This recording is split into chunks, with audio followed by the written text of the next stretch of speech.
This program features live coverage of an African safari and may include animal kills and carcasses. Viewer discretion is advised.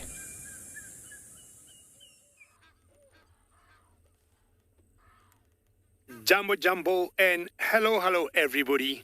A very warm welcome to our afternoon drive. We are coming to you from the Masai Mara of Kenya, and you got so many bird species here. My name is David. Welcome aboard to a very own safari, live from the African bush.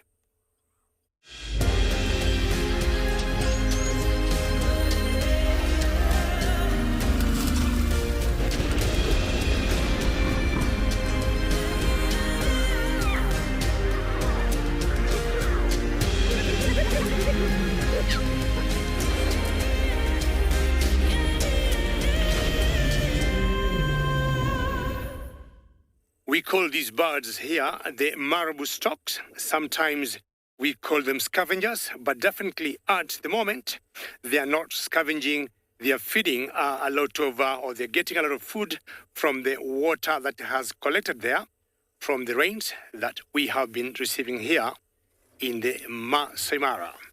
And one more time, it is a very good afternoon to all of you. Welcome to our drive this afternoon from the Masai Mara. My name is David, and on camera with me this afternoon is Bungay. Well, we are live, and we'd like to hear from you. Should you have any questions or comments, please send them through, and you can tweet to us using hashtag WildEarth, or you can use at FC in the channel's comment below. It's a marabou stork right there. A warm afternoon in the Masai Mara, 25 degrees Celsius or 77 degrees Fahrenheit. My big plans this afternoon is to look for some lions somewhere. Hopefully I'll be lucky to get some. And once that happens, I will let you know.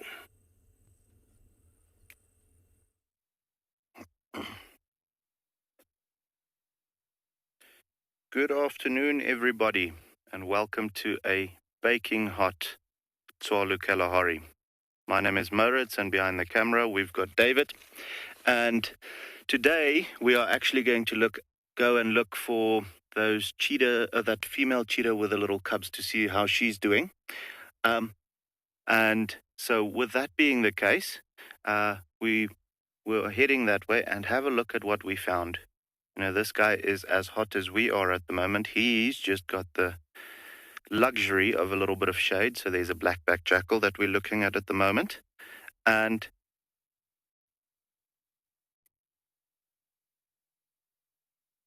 so Ron just had a question, are the jackals related to foxes? And Ron, you're absolutely right. They are all part of the canine family. So foxes, jackals, and then the wild dogs all form part of the canine family. So definitely related to one another. That's why you'll find that jackals and foxes look very much alike. Also more or less the same behavior. There's going to be slight differences that put them apart from the foxes. And it could be something like breeding behavior or just like a foot structure or something like that. But yeah, guys, beautiful little black-backed jackal. That is the only jackal that we find around here. We've got two different foxes in Tswalu, called the bat-eared fox and then the Cape fox. So it would be really exciting to see both of those two. But what a great start to the afternoon to find this little guy resting in the shade.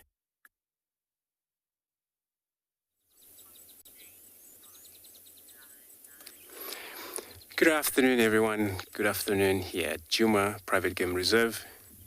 Here where now the sky is on the background, even background of that giraffe.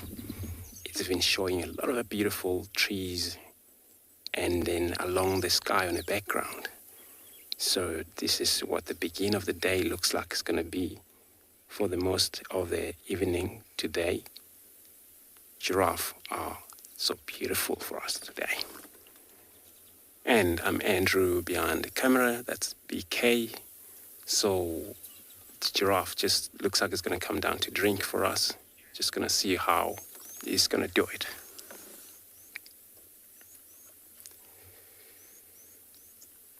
looks like staring at the position of the water. This giraffe, it's probably because of maybe, they're one of the animals they have to make sure. For safety, the point of view, it's so important for this animal. They don't arrive in a water hole and then drink immediately, even though they're thirsty. They gotta make sure it's safe, because the minute they go down, then a lot vulnerable to most predators as lions. Mainly lions would take such a bull giraffe like that. You can see this thicker horn he's got, usually bolt on top of the horn, and he's busy chewing its cud. We're just gonna wait a little while here, see if he's gonna arrive in that water.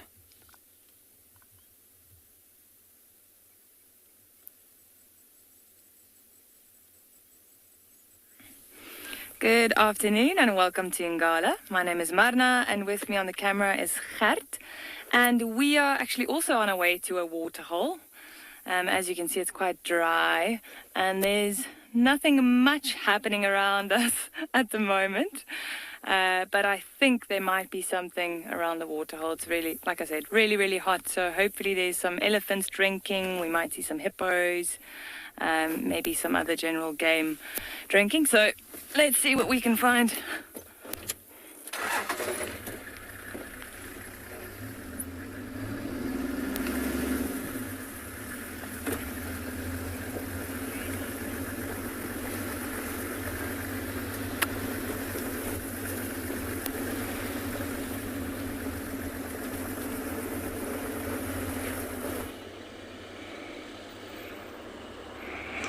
A very good afternoon, everyone, and welcome to Masai Mara here in the Mara Triangle. My name is Isaac, and on camera I have Big James. We are here at the river to bring you what is happening. Remember to talk to me on #WildEarth. Questions and comments are very, very welcome. First and foremost, we are already set out here, and we've come across this huge herd of wildebeest that has congregated here, but looks like most of them are sitting down, so it means they might have wanted to cross and then it didn't happen. Usually it's what they do, they stop, congregate, it's like they're having a meeting, then decide. Sometimes they wake up and just cross, and sometimes they do what they're doing right now. Remember, this is the annual wildebeest migration that happens once a year, and it lasts about 3 months while in Kenya. And during this time, we have almost 3 million animals migrating from one place to the other. That is the Serengeti to the Mara. We have about 1.5 million wildebeest.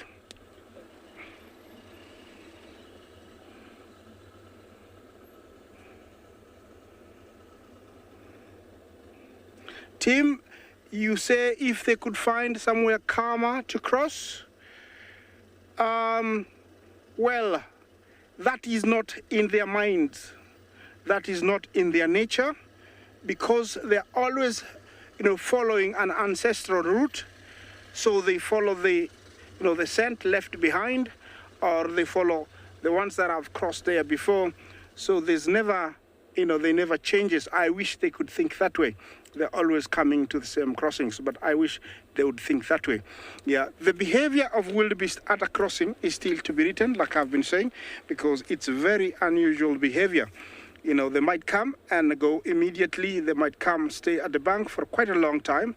You never know what's going on in their mind, and then all of a sudden, they can cross, and sometimes they can decide to go away. What I'm hoping is the heavens don't open, because the current trend is that if it rains, they all leave the river. They don't like crossing while it's raining. So I'm hoping the rain can stop a little bit so that we can see a crossing. Well, don't you worry until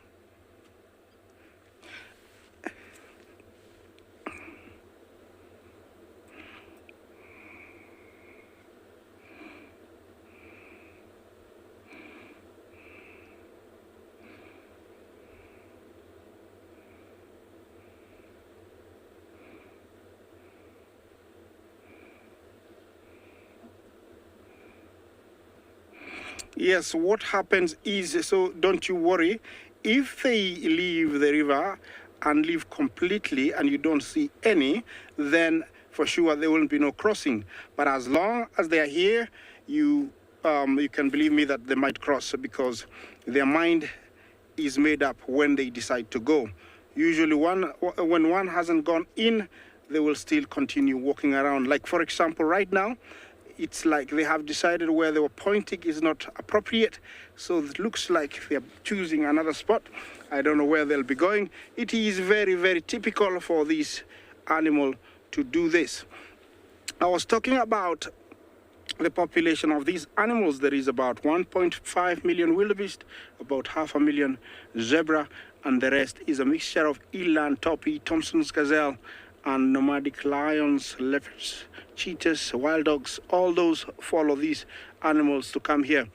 And you see that little guy with the sharp, straight horns. He might be doing his first migration up here. They're usually born in the months of February, March, and so they make it their first journey here. And some of them are weaned while crossing the river. So it actually plays a very big role. Apart from cutting down on the numbers, sometimes it weans some calves from their mothers, or their mothers from their calves. And remember, while they're here also, after feeding on the highly nutritious red oat grass, females come into season. So most of them right now are carrying a young one. So weaning a young one is also appropriate. We have seen quite a good number of zebras cross, but here we do have a good number. Yeah, the river is roaring today and raging. We've had lots and lots of rain. So it's slightly higher, and it can be very, very interesting.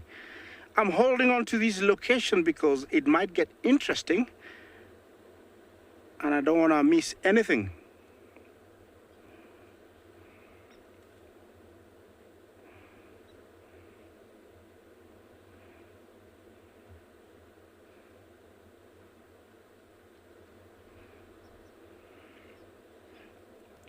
Well, looks like there's something happening here. Not everybody is leaving. Some of them are arriving at that spot there and stopping. There is a multiple crossings along where I am, and they might decide to use any. There is quite a good number of them. I have seen them cross in a very awkward spot along here where it's very rocky, and there's nothing I can do. All I want is to see a crossing. I'm hoping it happens. Looks like there's a small mini migration, but don't you worry. They might turn around.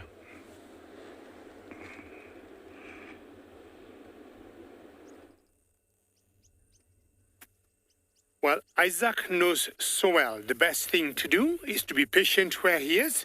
I suggest maybe drive forward a little bit. I have seen a hippo here, and it's just hiding in the bushes. Just 1 minute. Are you happy there, Bungay? Okay. Now, this hippo must have come from the same river where Isaac is sitting, and it's not unusual to see hippos coming out of the water when the temperatures drop. Oop, something must have spoken there. I guess they are those ox pickers on her back. I would say more of his back than her back. Normally, females do not come out of the water on their own in general, as much as I'm sure there could be exceptions, but in general, it's the bulls that will come out of the water. Now, we've got two ox pickers enjoying the ride on his back, and hippos being grazers, it's going to get some grass. The grass there, it's a very tough grass that we call elephant grass, and you notice he keeps moving and he's not stopping to eat it because it's not very palatable.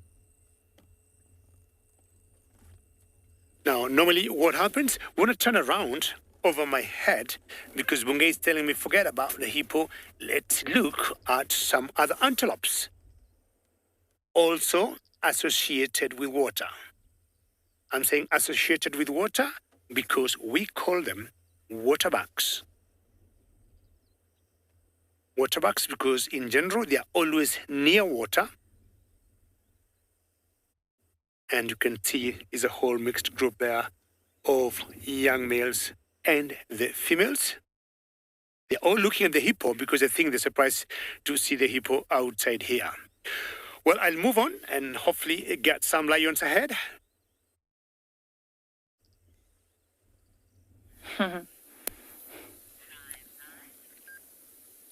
So we've come across a small herd of elephants. So far we can see at least 5 of them.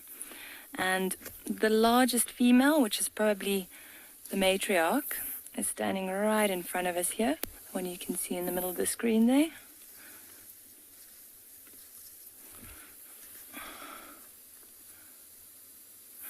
Most of them just resting in the shade. It is quite hot. It's about 27 degrees this afternoon, degrees Celsius. She's been feeding on these bush willow branches and now she's getting some grass there.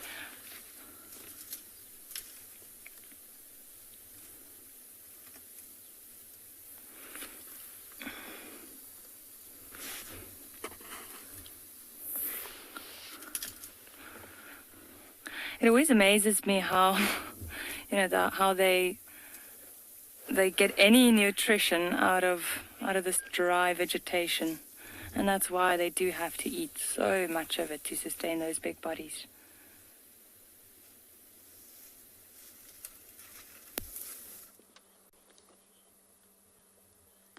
Now, if you have ever wondered what a relaxed reptile looks like, this is it. Look at this monitor lizard. Looks like he's just been at the spa and he is having the best day. Thoroughly enjoying the sun, of course, because reptiles do. They need the sun for energy. My name is Lauren. I do have Theo on camera. And we've just spotted, this is a leadwood tree here, and we've just spotted this lizard. Now, I thought it would have been a rock monitor. But in fact, when I look through my binoculars and the camera, I think it is a water monitor after all. They are different. They have different shaped heads, and the rock monitors do tend to be a little bit bigger than the water monitors. They're obviously both monitor lizards, but they're different species, and they do look different. But I think just closely looking at this one's head, it's a water monitor after all. So reptiles are what we call ectothermic, cold-blooded. In order to get energy, they need to bask in the sun like this. And this reptile just looks unbelievably comfortable. I'm rather jealous. I just want to quickly show you in my book, if that's okay, Theo. Just to give you an idea of how similar they are, but how they are also different. This one first. No, Reggie, they do not change colour, I'm afraid. So this is a water monitor. I'm just going to quickly show you that, and then I'll come to your question, Reggie. And you see how it's got quite a pointy snout there. And if you look at the mottled coloration, then we're going to switch over to show you the rock monitor quickly. And you'll see it's not got a pointy snout. It's got a very bulbous, round, quite a heavy head. And if you look, it's not quite so mottled. So we're definitely looking at a water monitor. And to go back to your question, Reggie, no, they don't change colour.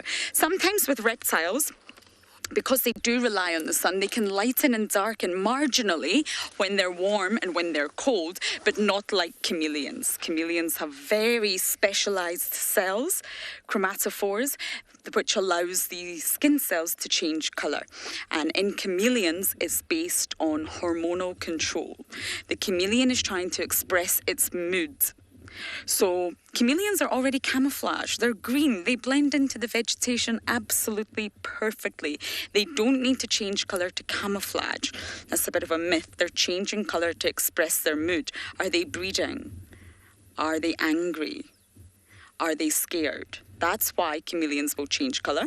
And it's a lot slower than people think because it's through hormones. The hormones need to go into the bloodstream. The bloodstream makes its, well, the blood makes its way around the body and sends a signal to the chromatophores. Whereas if you think of octopus, they are completely different. Their chromatophores change colour instantly, almost in fraction of seconds from neural control. So it's done by neurons firing in the brain.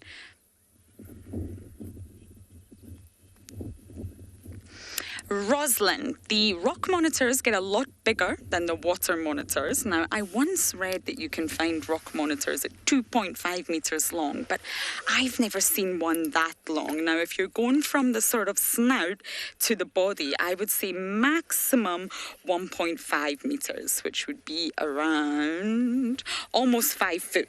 But again, this is from the very, very sort of start of their snout to the tip of their tail. They do get large, but I've really never seen one at 2.5 meters. And again, the rock monitors are bigger and they are longer. But in general, monitor lizards are the largest lizards in Africa. And you only find the water. Look at its claws. Someone is so relaxed. You only find the water monitor and the rock monitor in South Africa, in the low veld, sorry. Here in the low veld, you don't get any other species, only these two. And we're not too far away from twin dams here. So this water monitor is really not too far away from water. And I imagine once he gets too hot up there, he probably will climb into the shade, or he may even jump into the water to cool down. Reptiles have to constantly manage their body temperature. They get too hot, although they need the heat, they must seek shade. They're too cold, they must seek warmth. It's nothing like mammals where our internal body temperature is continuously maintained. We don't really have to ever worry about that. Reptiles are completely different. And if they don't receive warmth from the sun, they do become very inactive. So therefore, they're not able to hunt, they're not able to feed. They normally just stay pretty still and stationary until that sun pops out.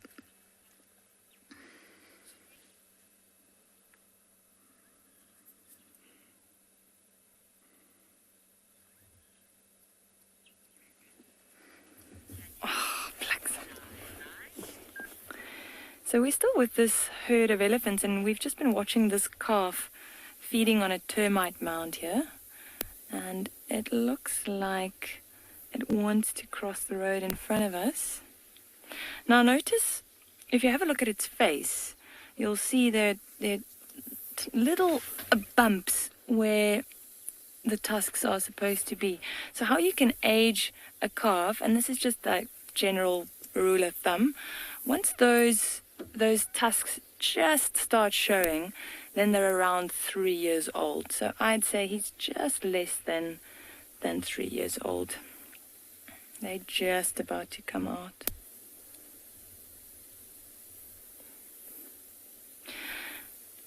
That's the coloration and how well they blend in with these brown trees this time of year.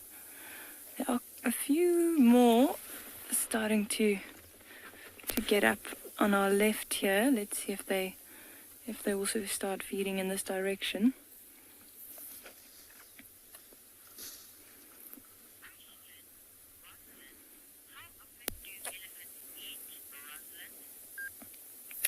Rosalind, how often do elephants eat? They eat a lot. So usually they'll feed for around 18 to 20 hours of the day. You can imagine for them to be able to sustain those big bodies, they have to eat a lot. And they have very poor digestive systems. So about 60% of what they eat will actually just go straight through. So they spend a lot of time feeding. I'm just going to move back a little so we can get a better view of them. She is... There we go. Let's see. All right, that might be a little bit better. Let's see. It seems like there's another female in the background, and there's also a calf next to her. And that calf was actually lying down when we passed them just now. So because they're on their feet for so long, you'll often find them resting in the hotter hours of the day. So then you'll just see them either standing against a tree or lying against a termite mound. But it looks like they're getting active again, and they might head to some water now.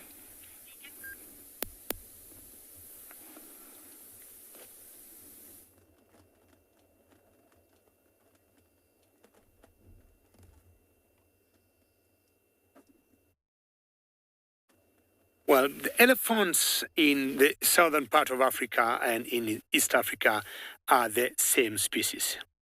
But the times when you look at both elephants there and here, and personally, I think the elephants here in East Africa are more rounded in shape than the ones in South Africa. Maybe that's how I usually look at them.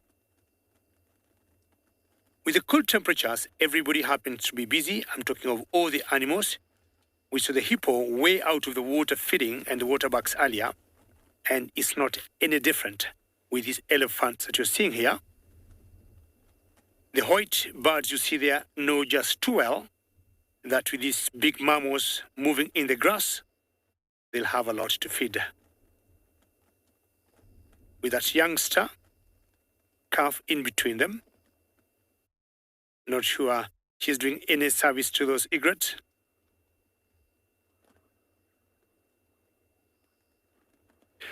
Daniel, I think anything after 6 years going upwards, calves may even by that time they're not suckling and they're not considered calves anymore.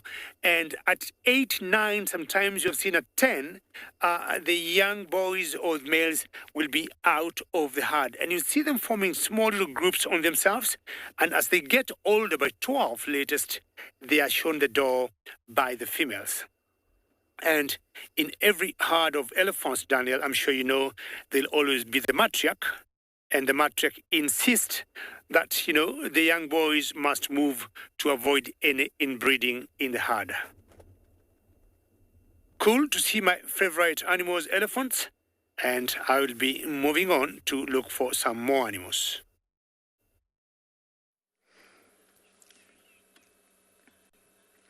We haven't moved, we moved 1 meter. We're now looking at the other side of the road in this jackalberry where our usual tree agama sits. We see this tree agama almost every day. This is a female. You can see she's only just lightly blue on the head. She's not that bright turquoise blue that engulfs her entire head and goes down her back. She's only sort of got a little streak of almost greeny blue, and that's how we know it is the female. But the two of them are normally found on this tree, and I can't see the male today, which is rather unfortunate because he's so magnificent. But there she sits, and she's also basking. She's also relying on the sun. Oh, I think she had just had a snack, probably in the form of ant. And reptiles in general have a very interesting complex on the top of their head called the pineal complex, and it is quite complicated. But basically, there's an organ on the top of this tree agama's head, and basically it's photosensitive. So it reacts to changes in light, which directly relates to changes in day length. So they're able to sort of move their habitats and behaviors according to day length, which directly relates to seasonal changes, which is absolutely fascinating. It's a very unique organ, and it is called the pineal organ. Most reptiles do have a pineal complex, and it's said to be related to the third eye from the ancestors of reptiles. But it means it can sense changes in light, changes in day length, and change its movements with the seasons. Reptiles do not thrive in winter, but spring is really here now. I'm starting to see butterflies emerge. There's quite a few dragonflies around. Flowers are blooming. It's a very exciting time to be here in Djuma.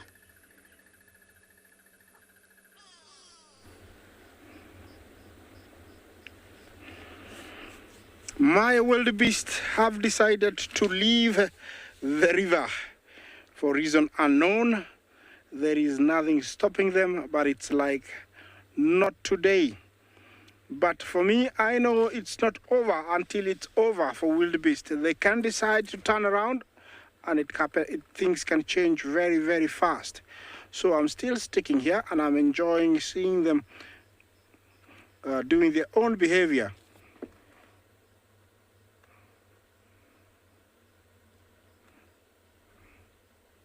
Chevy, thank you for your question. You ask if each herd stick to their own group every year.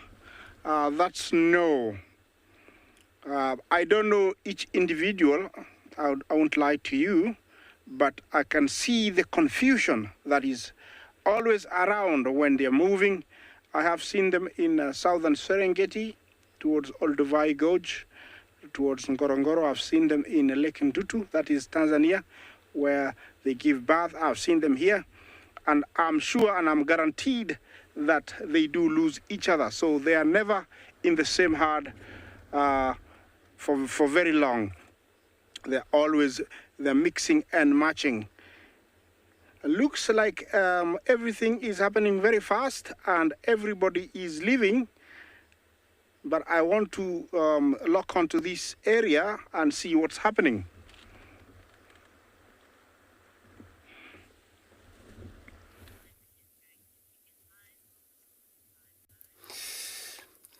Back is in this beautiful male impala. Looks like they hold his high rim.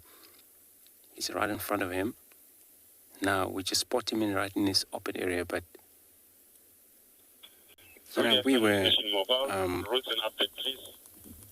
fortunate enough to drive this road because we lost our poor bull giraffe, went into the thicket. So we thought we could drive around, hopefully we meet him again, but this is impala. Impala, they are general antelope out here.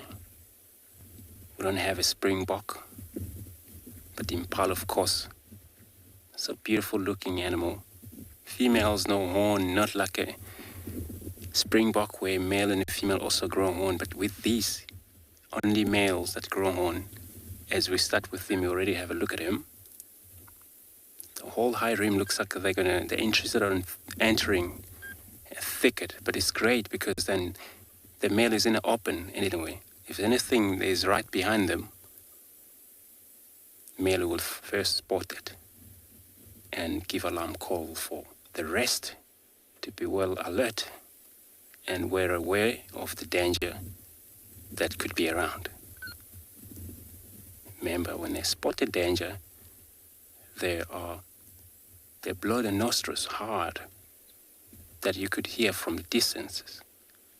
But that is a safety, a warning, which means any of the other antelope that are around here, the different species now, they need to pay a lot of attention to that because also they're on the same menu as these impalas, which means they also have to look out for that alarm call, what that could be.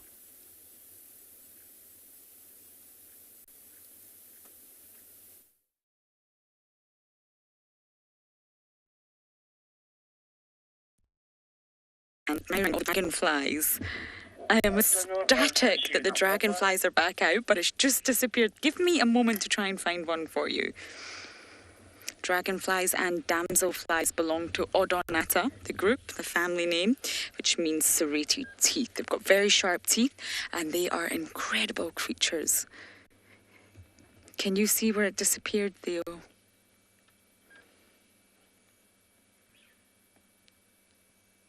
Neither can I. This pan is drying up very, very fast, but I imagine with the summer rains, it's going to be full once again very, very soon. There'll be dragonflies galore, and the weavers will come. We'll just give you a look at this tree that used to be filled with weavers' nests. And you can see it looks rather sad, rather empty. Most of them have just biodegraded themselves or fallen off into the water. But once again, with the onset of summer, the weavers will come and this entire mini habitat, this entire little ecosystem here will transform into something really magnificent. But unfortunately, our dragonflies are not playing ball. But this is the perfect place to find them. They have the most unique biology, dragonflies. I can talk about them for hours, but sadly we can't see them.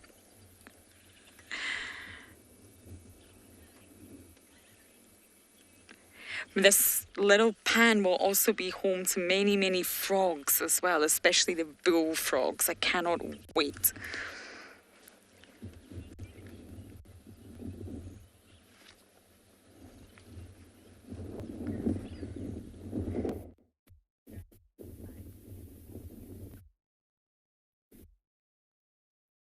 So guys, just have a look at how huge those ears are.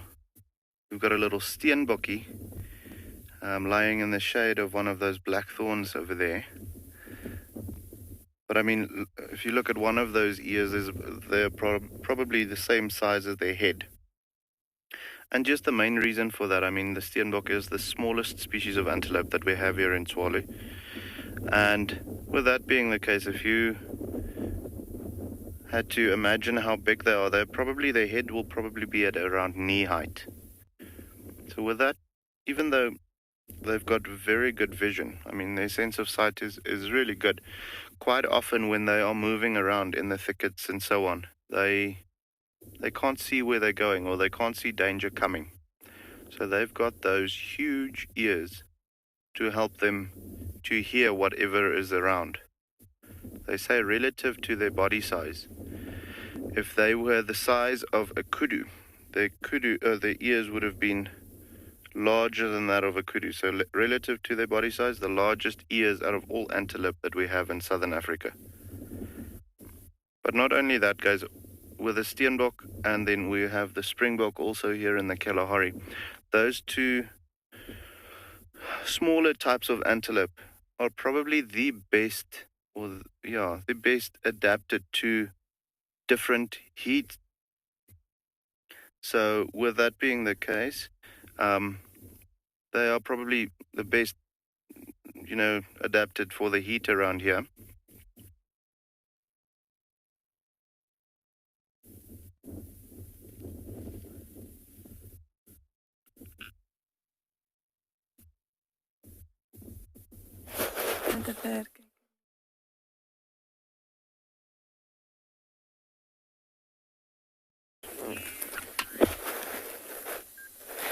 So we've realized that we were actually surrounded by elephants and that we're just going to have to wait it out. And whilst looking at all the animals around us, we noticed that there was a cow with quite an abnormal tusk. So it looks like the one side has been broken off and the other side has actually grown off to the side. Now, we've been watching her feed, and it's quite interesting to see how she hooks the branches just to pull them closer, to break them off. And females in general, it's a cow, and they don't use their tusks to fight like the bulls. So generally they'll use those tusks to dig for tubers, or just to help them feed. So I'd be very interested to see how she digs with that tusk that's off to the side.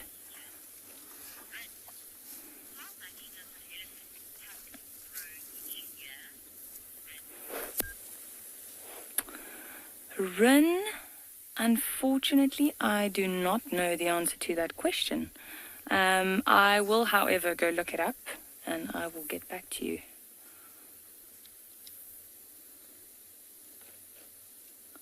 But she has that tusk that she does have, the one she has, is quite long for a female. Usually the females have longer, thinner tusks compared to the bulls that have thicker tusks. She's also got a small calf next to her.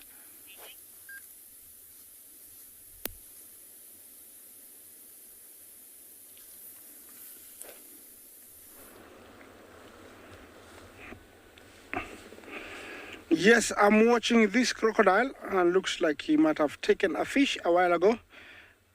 Too much information because it's not happening, but he's one of the big ones that I've seen in this section of the river, and looks like he's very determined to stay in that position, hoping that the zebra or wildebeest will cross, because most of the others I've seen them outside, either basking or just resting on the banks. But this guy has been here. I saw him this morning, and I think he's the same guy, who's here. He like that section of the river. Remember, this is the famous Nile crocodile, the supreme predator of these waters. They roam all the lake and rivers in Africa. Oh, there we go. My two hippos from this morning. they are still in the same spot. So I would assume the farthest to the left is the male who's stopping the female from passing. Yeah. Sorry, crocodile, I have to not to talk about you a little bit. Yeah, I don't know if the female hippo is looking at the crocodile or she's listening to me. Oh, the crocodile has decided that she wants to move on.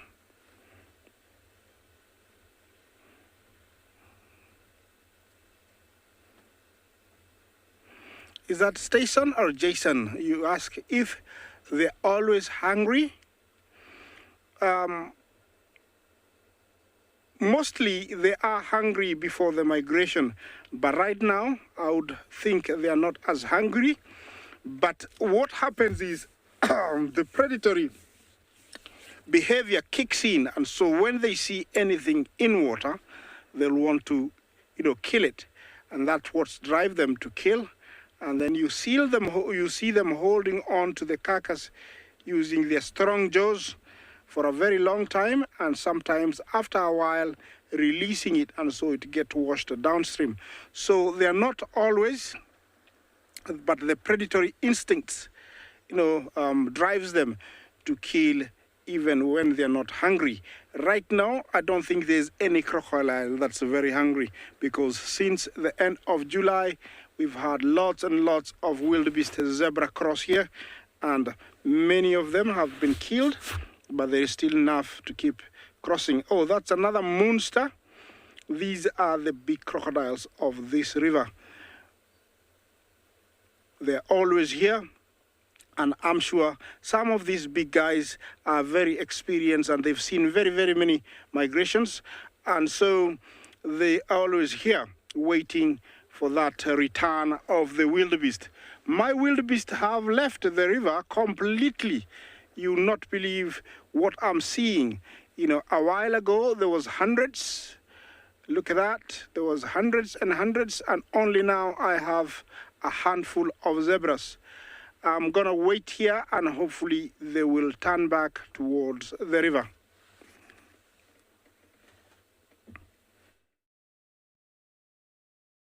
Yeah, it's that simple, Isaac. Stay there, stay put, don't go anywhere. Now, maybe one of the zebras that you're seeing on the screen here might swing by there and cross and give you some joy to see it crossing the Mara River. One of the tallest, I would say rather, the tallest animal we got in the whole world, not only here in Africa, it is the giraffe. This particular species here is the Maasai giraffe. And what I want you to note is, look at the height of that tree in relationship to the leaves he's reaching at. I have observed him carefully and noticed, or have known or deduced it is a male. And they have this advantage of reaching very, very on the top canopy of most trees here. It's only the giraffes that have that advantage of trimming these trees. Julia, that's a great comment, and you're saying such a lovely giraffe, and perfect weather, Julia. And when you see him walking, ambling in, how he dwarfs the zebras, and he is making the zebras to look like the Thompson gazelles. Julia, I believe in the Thompson gazelles. But if you contrast the sizes of this particular bull here walking and the zebras looks like babies. Two legs of one side majestically moving together. Most animals do that, but I think it's more defined in the giraffes. And we call that ambling. And being a male, he could be there on his own. Maybe he's going to the next tree. And somehow they always shape these trees here, and they remain flat on top by eating the very top leaves. I'll just wait a few more minutes and see where he's going, or if he's going to stop and feed on another balanite tree. She's talking. I've not heard anything.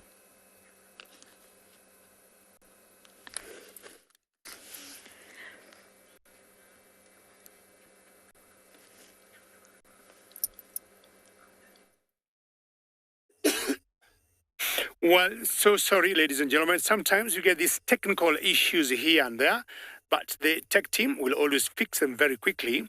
As I just told you a few seconds ago, I was to wait here and I have not left this spot because I want to find out where this bull giraffe is going. Apart from enjoying how it is walking, look at that scenery. The typical savanna, very iconic habitat of the Masai Mara, with scattered trees, one tree here, one tree there. And most of these trees here are what we call the balanites. Are you going to stop there or are you going to pass that one too? No, he knows exactly which one he's going for. If you look at the grass ahead of him, that particular patch is a bit green and it always have a little swamp there. Maybe he's going for a drink after a lot of eating this afternoon. Apart from the zebras you saw there, there's no other sign of any other species of animal. When the zebras and the wildebeest may migrate, giraffes do not.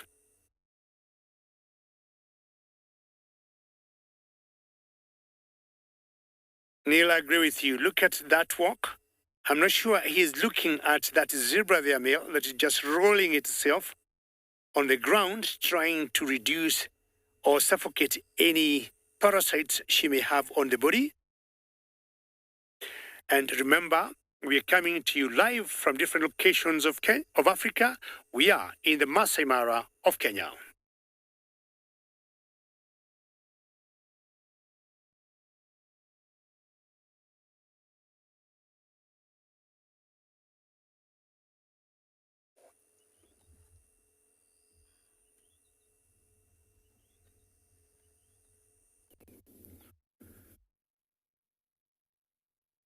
Yeah, guys, that's the one, advantage of doing this from the comfort of your couch back home is you can be in 5 or 6 places all at the same time, seeing all the highlights that we see.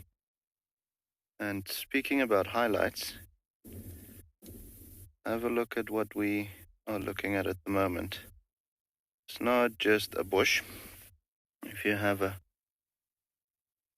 close look, I know it's a difficult one at the moment, but right in there, I'm not seeing the movement at the moment, but right in there is a mother cheetah with 3 tiny cubs. This is the one that we've been seeing since Saturday. This is the 3rd time that we see them now. So they're about, comfortably 3 weeks old. There you can see the one head popping up. Look at that. Baby. And so the mom has only moved from when we found them, only moved her den site once. They'll do that 3 or 4 times within the first month of the baby cheetahs being born, just because they don't want the smell to get too strong in a certain area and like a brown hyena finding them, or just keeping them safe in general, keeping the parasite load a little lower, all of those types of things. With cheetahs, as I've mentioned in previous game drives, they don't really den as much as like lions or leopards. So they do den these initial stages, first, let's say, month of the cubs being alive or being born. But that's just because the little ones are not yet mobile enough to follow mom wherever she goes. As soon as they get to the point where they can walk where she walks, then she's going to keep them with her at all times.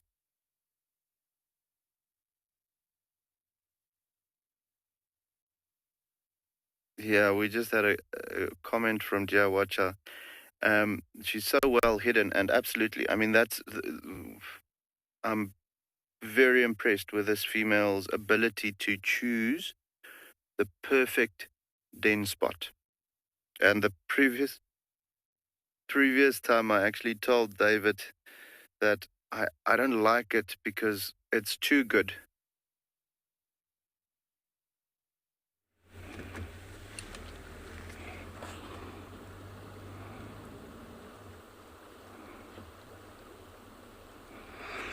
Here I am.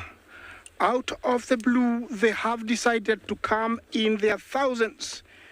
And this is a very interesting behavior that I have to say that I've witnessed today. They left and I almost lost hope, but I decided to stay here. Thank you for your courage and being there. And they have come back, and now I don't know if it's now or never. I don't know if they're going to cross, but there is a lot of confusion there. There is a lot of going around. You can see those three heading out, those three zebra heading out into the rocks. They will be coming down towards the river, and this is the norm here. It is a behavior that I've seen before, and I can never get tired of looking at these guys, because you never know what is their mind and what's going to happen next. Remember to talk to us on hashtag Wild Earth. Question and comments very welcome. Tell me if you're enjoying yourself. Yes, and I'm going to be, watching them to see what is happening next.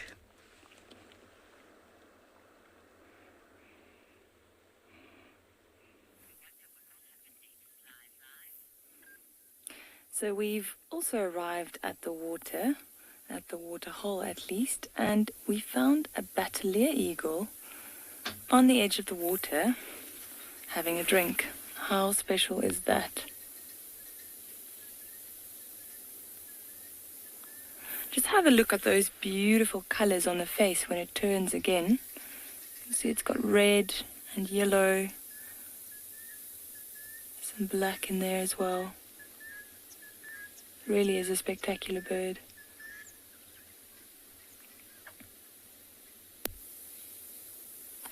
And when they're sitting like this, you can actually tell if it's the male or the female. So you notice that there is like that brownish cream bar almost on the shoulder, which tells us it's a male. If it was a female, she'd have a white stripe below that as well. So this is a male Battalier.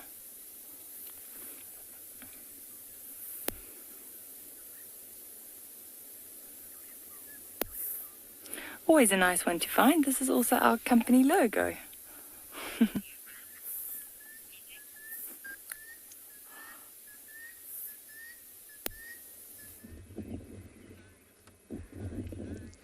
Battaliers are one of my favorite birds, actually.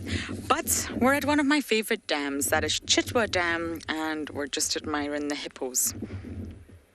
You've always got to check in that big bloat of hippos that resides at Tswalu Dam.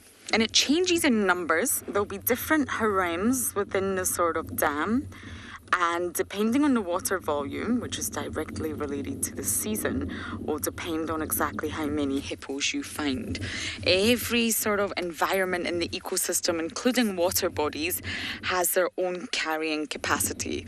A certain number of the maximum number of animals that it can hold. If it goes above that, things start to go out of balance. And that can happen within a water body, especially with hippos.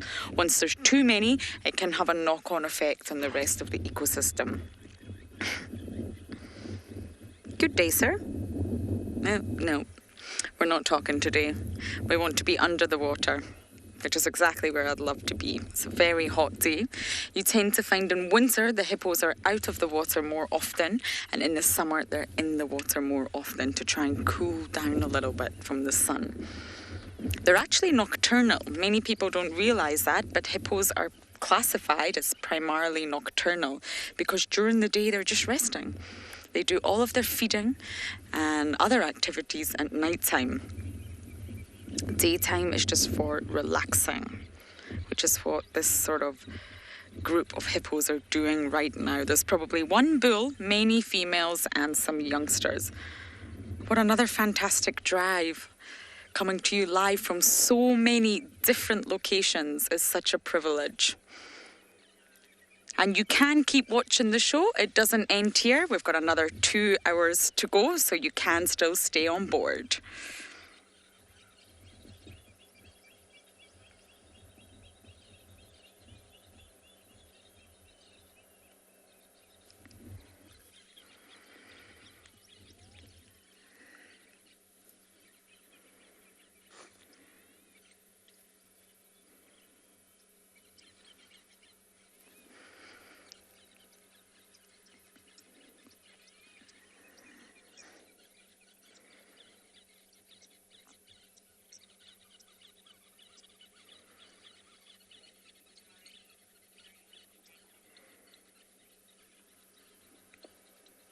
So I don't think we're going to get any better view of our hippos here.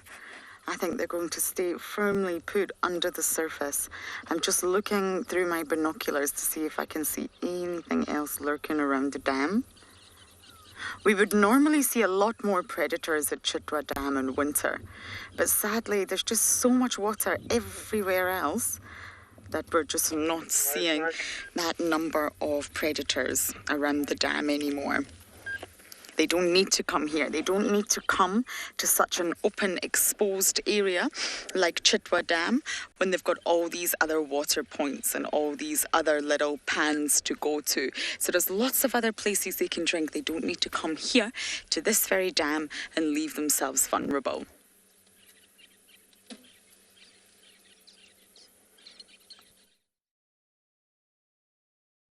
That's very correct, Lauren. I have moved on, left the elephants I had earlier, and I found this one huge bull by himself. After having left the giraffe, rather, that I saw walking, which was a male, and I got another male elephant, a male elephant here, another male species after the giraffe. And very majestic. And again, just like the giraffe that we saw alone, once in a while you'll see these bulls on their own for so many days. If he's still prime in terms of mating and comes to breeding with the females, we'll see him also wander off, and he'll go and join the females that will be in estrus, and he'll be mating. It gives them a lot of space to be on their own. And if you look carefully, the grass where we are, it's quite lush. And more often than not, we have seen males just moving on their own and taking spaces like this. And if there are other bulls in different herds, they may come, and they're always accommodating to invite them. What happens is we don't see females merging in different families, but bulls will always join together. He must be feeding earlier in the forest that you see there. But what I also want to show you is one of the largest trees that we got in East Africa. We have other bigger ones, but this is called a fig tree. It's one of the largest trees that I personally like seeing from a distance. Fig trees, and when they are fruiting, you'll always see baboons or certain monkeys or different monkeys on top trying to feed on the fig fruits. They make very good shade, very solid, and they remind me of the baobab trees. Baobab trees are different trees that we also have here in East Africa that are equally huge, almost to that size, but I would say slightly bit larger. That is a beautiful scenery, and I want to spend a few more minutes here with this big elephant bull.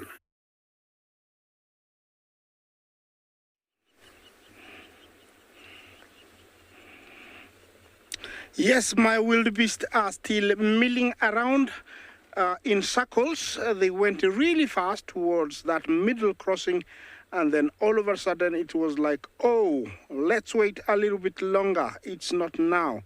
It's not time. And I don't know what's going on in their mind, but it looks like there is a crossing brewing. When I cannot tell you.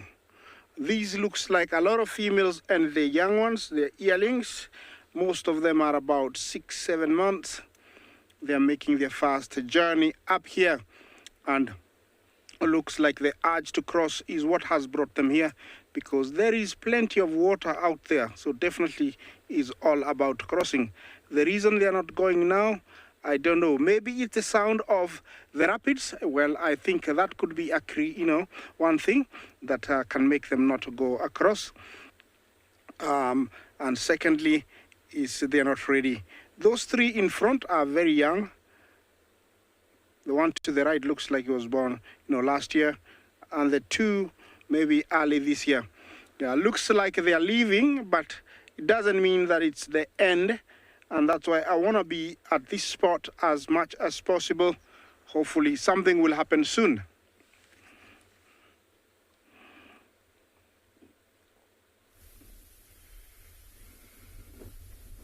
Good afternoon and welcome to and Beyond Phinda Private Game Reserve, everyone. Finally, we've managed, after some technical difficulties, to find some signal and managed to find an animal to show you. And we've come out to the beautiful open clearings, the open grassy areas that you by now are quite familiar with on Phinda. And we've managed to find a big kudu bull, and he's actually standing amongst some pretty dead and distasteful looking leaves, but he is in some shade there and he hasn't moved for the last 10 minutes, I'd say, and so he's probably just resting there for the day. It has been quite hot and very windy today, so he's just trying to get out of the wind a little bit and also found some shade to rest. Now you might wonder why he's standing in amongst all this burnt and dry leaves, and it's because there was recently a fire in this area. And what happens with fire is a lot of the shrubs, the sugars in their branches all caramelize and go right to the end of the branches, and kudus are browsers feeding on leaves and twigs and new growth, and so what he will be doing in this area is feeding on the ends of some of these very dead looking shrubs, getting the last bit of nutrients out of the trees. But for now he's just resting. And we did notice on his shoulder, just where his neck meets his shoulder, he's got quite a nasty looking bump there, like a lump. And we haven't really had too good of a look at it, but it is something that we see every now and then.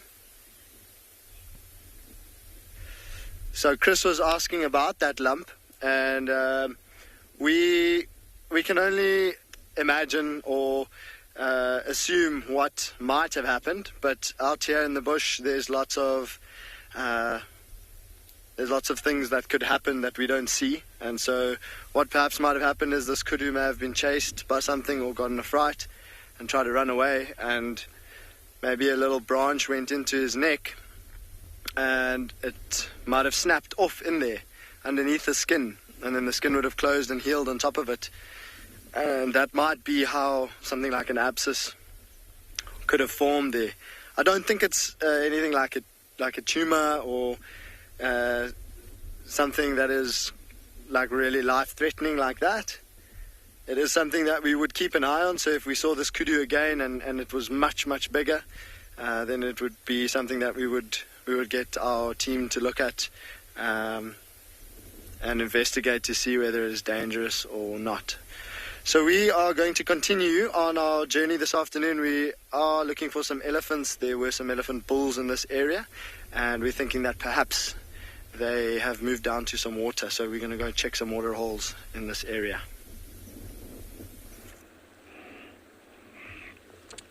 My wildebeest are showing some very, very, very interesting behavior. Look at this. Like 2 minutes ago, I was like, maybe they have decided to leave the bank once again. But all of a sudden, the last ones decided they wanted to have a look at that edge of that old crossing. And it looks like, they are measuring, they are smelling, they are looking. I don't know what interests them there, but it's a very, very interesting look. Some of them are like, can we jump here? Do we go here? Is it appropriate for everybody? Well, and somebody says, okay, maybe I can eat a little bit of grass here while you guys decide if we're going or not. But all these are behaviors that I see here in the crossing. I tell you, if you have no patience in a place like this, you can get really, really frustrated. So hold on there. You know, we have to be patient here because it is an animal that nobody has really defined its behavior here at the crossing. You can never tell what a wildebeest is thinking. You know, 1 minute it's doing this, the other minute it's doing this. Look at those ones up there. It's like they're not together, they are leaving. It's like, you know, I'm not doing this. And, you know, next minute they might stop and come down. Sometimes I feel sorry for the zebra because they look at the, you know, they look confused. They don't know what to do. You know, to look at those one in the middle there, they look very bored. It's like, you know, what are we doing here? Look at those ones standing in the middle there. You know, they have so much energy, the wildebeest. A lot of it goes to waste because, you know, for the last more than 1 hour since I arrived here, they've just been doing the same. But this is all about the wildebeest. This is what they do. And, you know, we might want them to go, but I find it sometimes, you know, amusing, entertaining. At the same time, you know,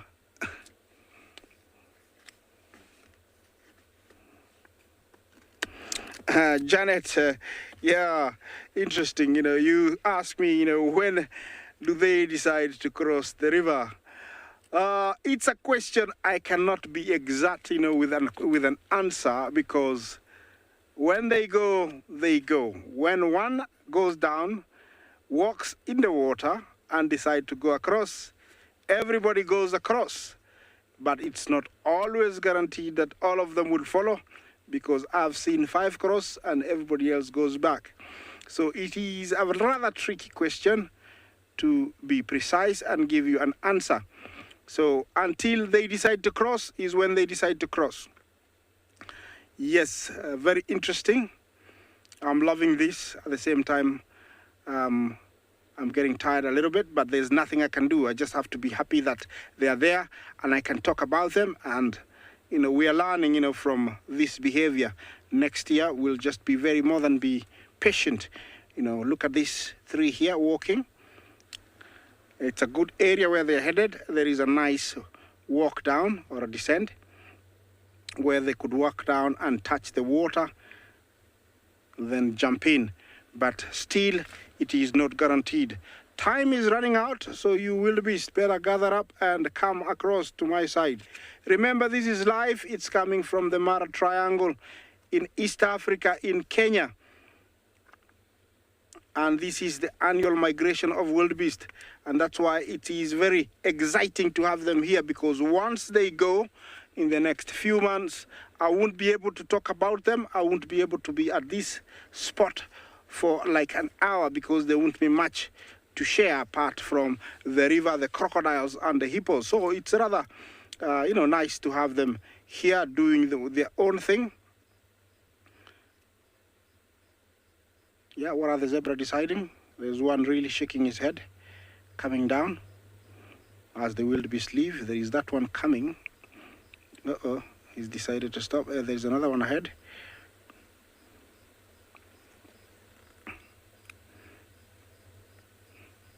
Yeah, there is confusion. Yeah, you can never tell who's going to be the first one to go in. They are right at the edge. There's nothing stopping them from going.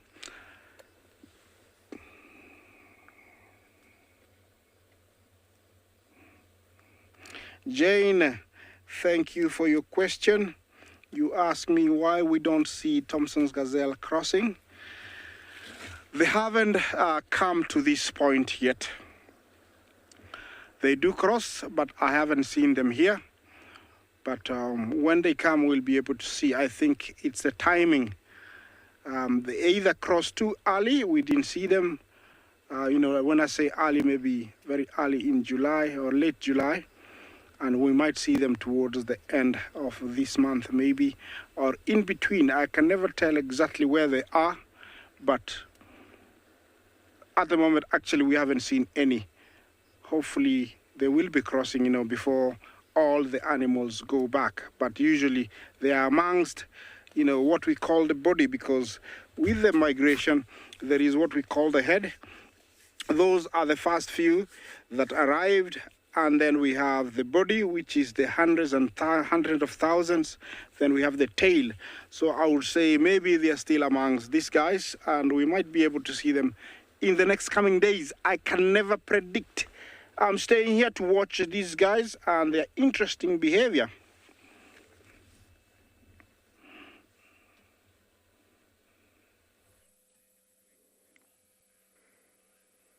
Talking of arrival, I have my favorite species of butterfly, and I'm going to put Theo through his paces to see if he can track this animal. It's not going to be easy because it's not settling. We've been waiting here a few minutes to try and get it to settle, but citrus swallowtails are not are notorious for not settling. It's a very, very busy butterfly. Go, Theo, go, go, go. But I really wanted to show it to you. It's a huge butterfly and it's one of my favorites. Now, talking of arrival, like they're discussing about the wildebeest and the mara, this butterfly could be an early, sort of a newly emerged butterfly, maybe the first of the season. Because butterflies have very, very short lifespans, and therefore normally most of them die by the time winter arrives. So we have had some rain, and when you sort of emerge from your chrysalis, directly relates to when your mother laid her eggs. So if the mother butterfly laid her eggs at the very, very last minute of summer, then you may be sort of the last ones to hatch again the following year. Oh, there we go. Hello, beautiful. Ah, my first butterfly of the season. So I hope you can all join me this year. I know some of you did last year in creating a butterfly list for the year. We make a list of every single species that we see. And here is number 1, citrus swallowtail. Are you glad it's settled, Theo? Butterflies are one of my favorite insects. And I never thought I would ever say this, but they have incredible biology, incredible survival techniques. And yes, most people know that a butterfly comes from a caterpillar, but that transformation is something so unique in the animal kingdom, completely sort of liquefying yourself into special discs, into special cells that are able to retain that information and build you back up again into a butterfly, which almost seems alien-like, really, but it's not. Ah, my day is made. My first butterfly of the year.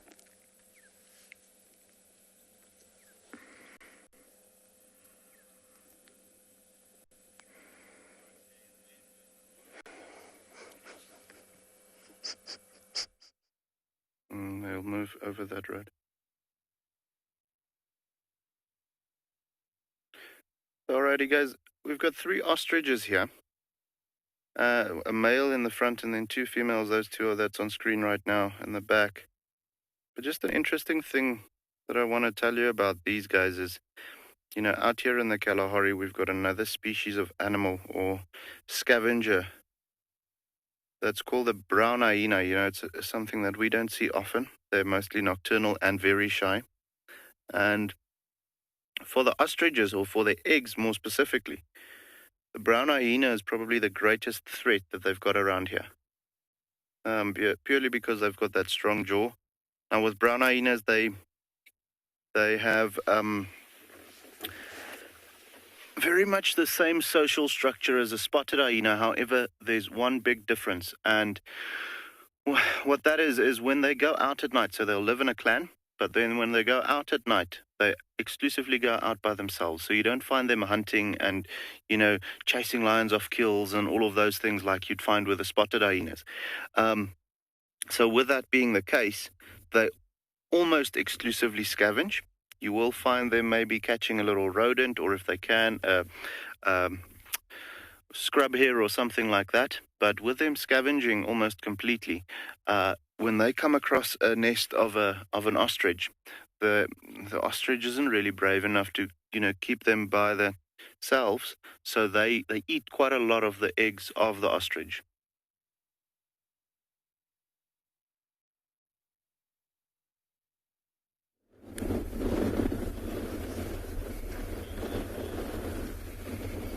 Welcome back to Ambionpinde, everyone.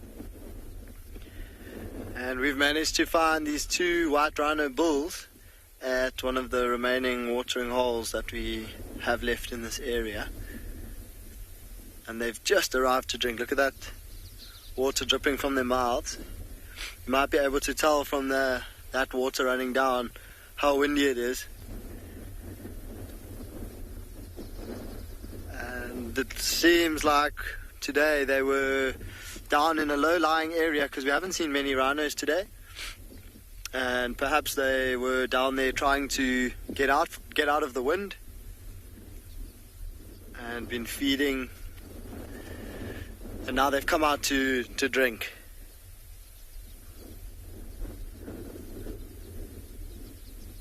Oh, we've just heard a kudu alarm call, which is definitely something that we will investigate, but we're going to sit with these rhinos and watch for a little bit. It looks like two bulls, and that would mean, because we watched them coming from quite a distance away, and they walked the whole way together, so I assume they've been moving together for quite a while, and that is just because white rhinos can be a lot more social, so they like to have other white rhinos around them, except for when they actually become a dominant bull, then they establish a territory. So these two might just be moving together just as a sense of comfort as they learn their surroundings and they try to find a territory or an area to mark as their territory.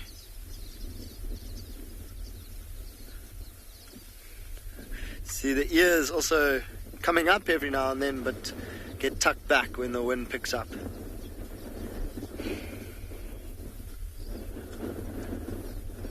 So Rochelle is asking, how much water do rhinos need to drink daily?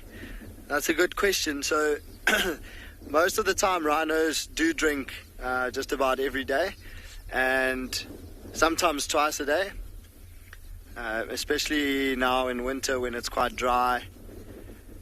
And it's somewhere between 20-25 liters of water a day that they will come and slurp up, maybe in two intervals, especially in winter when there's not a lot of moisture in the grass that they're eating. Oh, you might hear those common waxbills that just flew over us. There was a huge flock that was drinking and they just flew over us. So yeah, it will be more now in winter when there's less moisture in the grass that they're feeding on. In summer, especially in Pinde, the grass gets really lush and green and full of moisture. So they won't head to water as often, maybe once a day.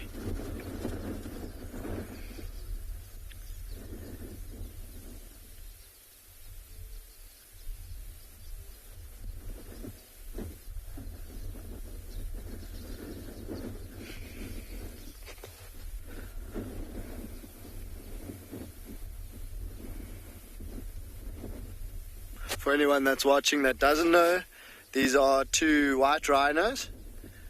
Just on a few features like the broad square mouth and the long 45-degree angled head,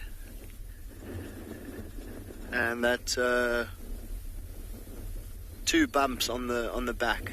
We're going to sit with these rhinos for a little bit longer, watch them drinking.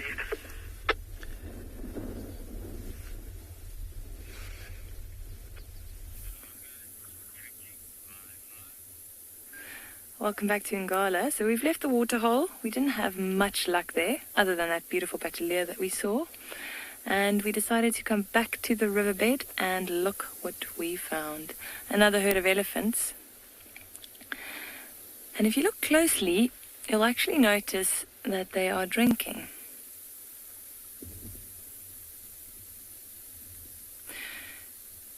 So elephants have a preference for clean water. So a lot of the times we actually just passed quite a dirty puddle, And all around the puddle, you could see big holes where elephants had dug for clean water. And you can actually see this young bull digging there for water, using his foot to dig.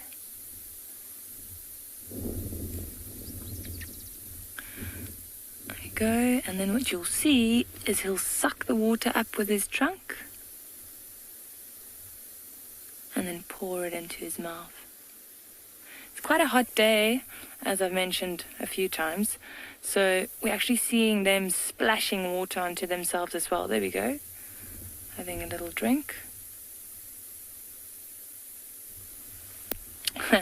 There was a cow with a tiny calf that just came in after the first ones that arrived, and she was shoving this bull around. Every time he found a nice hole where he was drinking, she pushed him off to the side and he would go find or dig a new hole.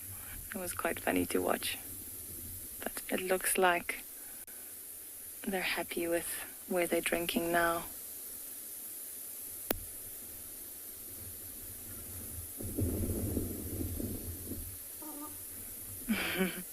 Little hoot.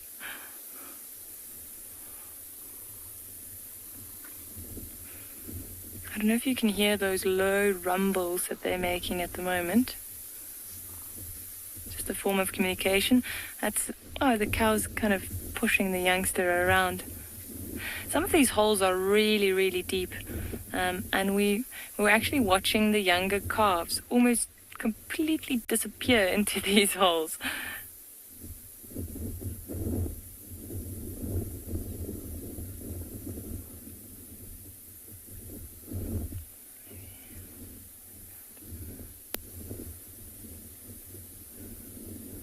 Very peaceful.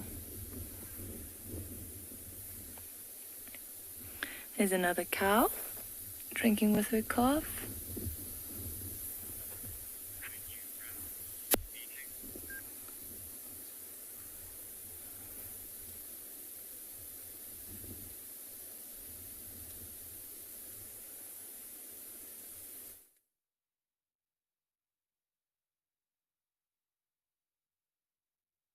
So guys, this is not something we get to see often out here. They're normally quite widespread. So seeing these vultures here accumulated by the waterhole, actually quite cool. It looks like there's a mixture of, I definitely saw some lappet-faced vultures, there's white-backed vultures, and there might even be some Cape vultures around here as well. We'll go a little closer now. Just don't want to spook them off yet. But you know, normally when we've got an accumulation of vultures around here, you know, at the waterhole or so, it typically means that there was a carcass here in close proximity to this waterhole. Doesn't necessarily mean that there's any of them left or any of the carcass left anymore, you know, with them being over here. They might have come to bathe and to clean themselves after feeding on that carcass. They do seem to be quite clean, so I do think they probably finished the carcass in the morning. But we'll then anyway have a look, and there's a couple of them that has gone up already, just as we arrived at the waterhole. So we'll have a look and see if we can see where they're going. If they do take us to maybe a kill site or just a carcass for that matter, we might be getting lucky with a brown hyena or something like that a little later on. But yeah, just a special treat to get these oaks over here.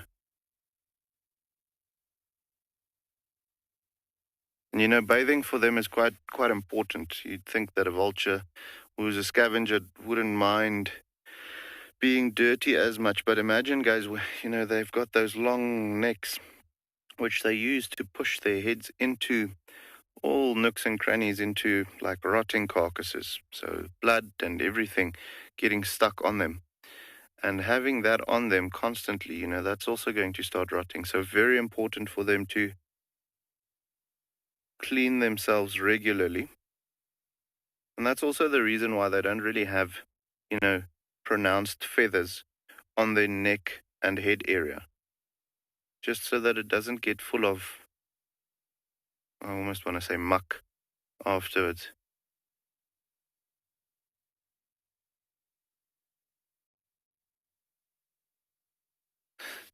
Yeah, we just had a comment from Danger Girl that it's a secret meeting for these vultures. Absolutely. It would seem like it.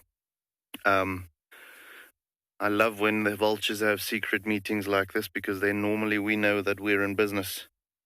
When there's maybe a kill somewhere or so, a cheetah that took down a gemsbok, or a lion that took down an eland or something like that. So always a good type of meeting when the vultures are having a secret meeting. But yeah, guys, just to come back to the neck and head area, very important for them not to have prominent feathers on there, just so that it doesn't get stuck, all the blood and little pieces of meat get stuck on that.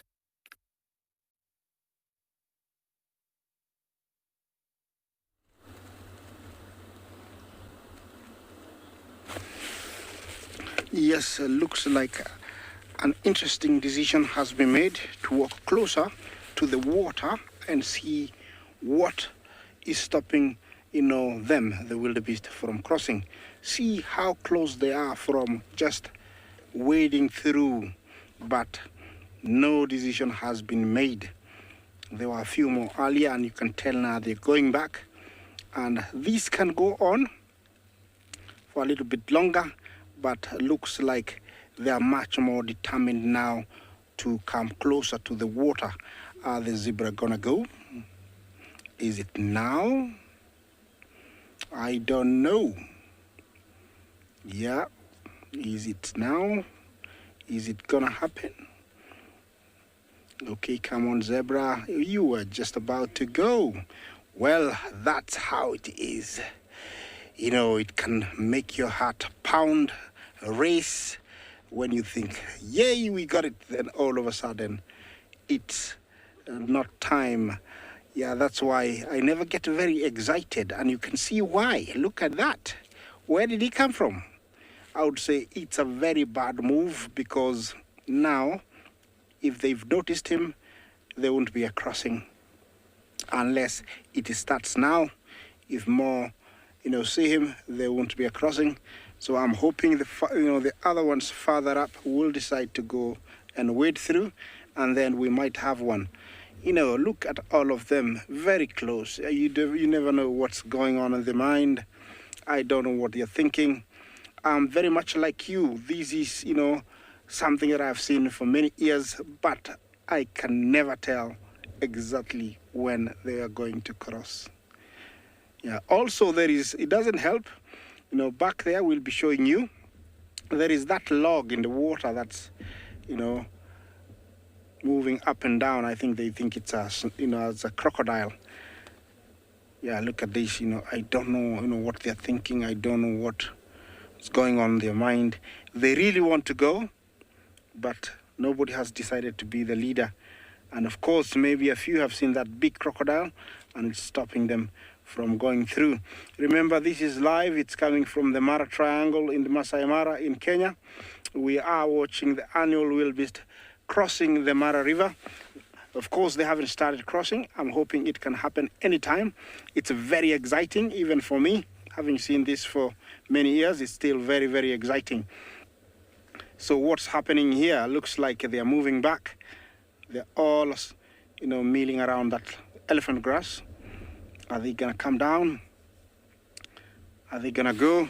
It's very difficult to tell when they're going to go. Remember, to talk to me on #WildEarth. Questions, comments are very, very welcome. Yes, I'm waiting to see what's going to happen. Hopefully it will happen soon.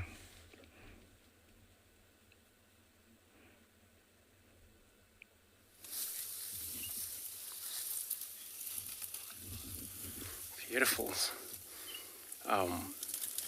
He's just, found this beautiful herd of elephants just close to us. How beautiful it is. Looks like all mixed here, what I've seen. Looks like 3 bulls that I've seen so far, the bigger one. If you look past that young one, further away there, you see that male with these beautiful thicker tuskers.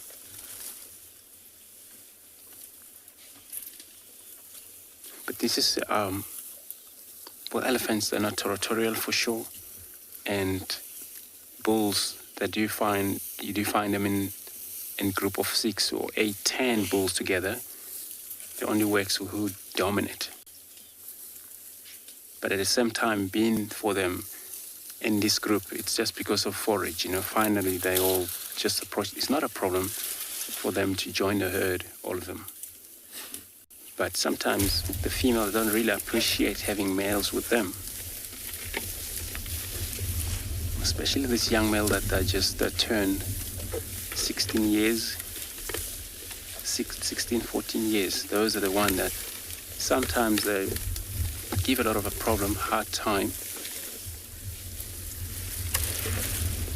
Give a lot of a time to those young males. Those are just born after. So for that, their mother have to turn around and yell at them, push them away, this young male. But it could be that, yes, you see in a young male here, they could be still under the age of probably, 10 years of age. But since then, they're enjoying their food, which is a source of grass is available. It's going to take a moment of silence just to hear what this is all about right now.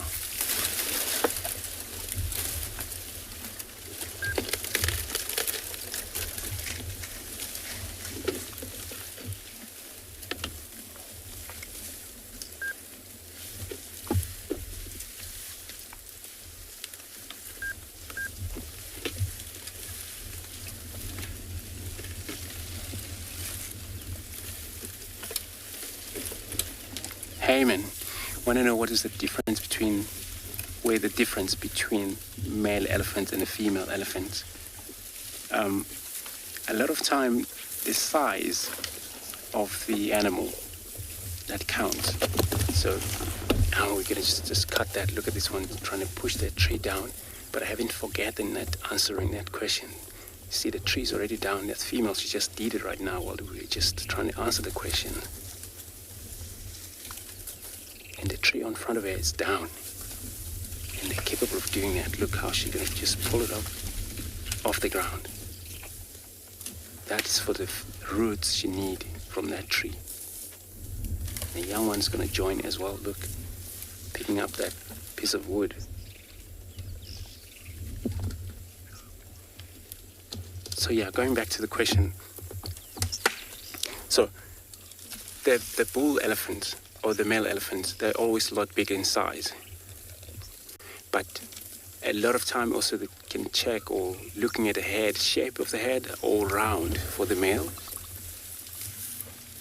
Down we're not actually have a good enough of light, but I'm sure we will go around, look at these elephants from the other side. Hopefully we get enough gap from the other side, then you can able to tell the difference. Where there are 3, I think, could be more than 4 males in this group. When we look at their size, you can able to tell, whoa, this is what Andrew was talking about. So, female are a lot smaller, males are bigger in size, but the tusker also counts. For the males, they have a thicker tuskers, where female, they grow thinner tuskers. And the female, they also have square head, and that's why the female sometimes, the weight of them it's less than male weight.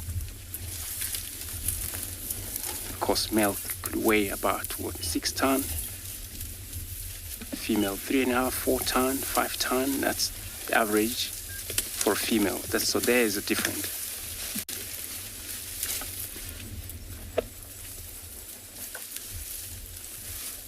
This is a beautiful herd. I mean, it's always nice to get a closer look at them.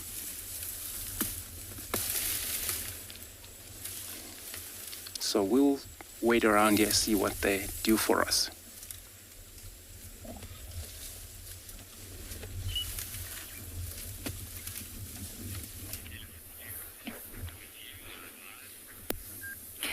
So many more elephants have decided to join the party down in the riverbed here, including a few young bulls. that made quite a scene when they arrived. Just a trail of dust behind them as they ran down the bank here. Females making a lot of noise, but things have settled down a bit. But you can see there are a lot of them here now. Lots of small calves in between as well.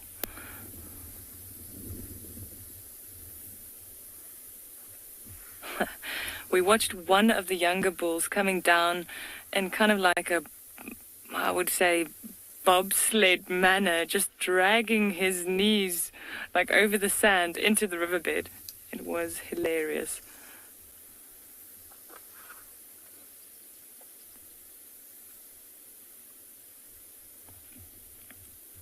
So watch them when they drink. The first few sips might be quite sandy, and then they won't pour it into their mouths. And you'll see, I can compare it to a hose pipe. If someone's not holding the end of the hose pipe, you know, when you turn the water on, that hose pipe just goes everywhere. And especially the bulls, they just let that trunk go around spinning and flaring. They're quite flamboyant in that way.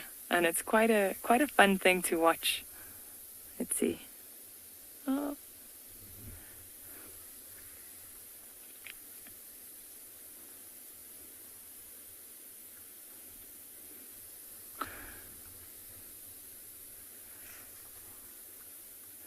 I'd say at least between 20 and 30 elephants next to us here now. So beautiful.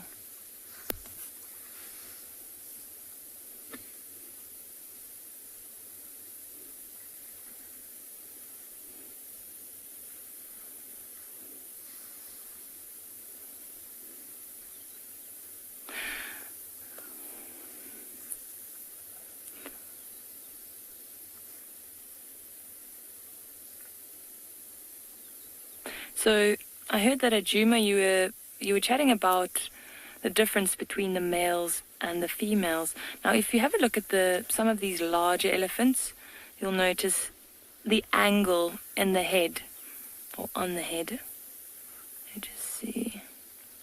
That one's a bit tough to see. There we go. Now she turns. So this is only valid if it's a mature animal, but with the females, normally they'll have a very angular head, and the bulls will have a more rounded head. But it's not always a good way to tell the difference, because sometimes you'll see that some of the younger bulls might also have an angle in the forehead.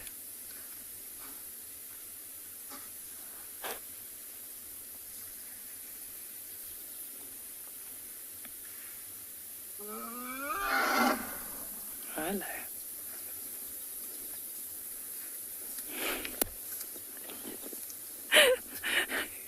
Just going to show you this. So there's another bull here. He's going crazy with that trunk. Let's see if he does it again. When he slurps up the water. Watch.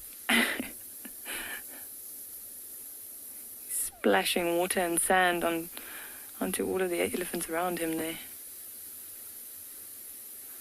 I'm sure they don't mind. There we go. You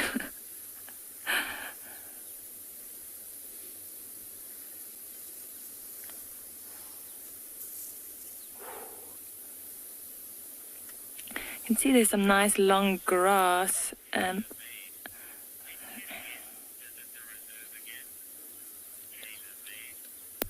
Tailor-made, when can guests visit the reserve again?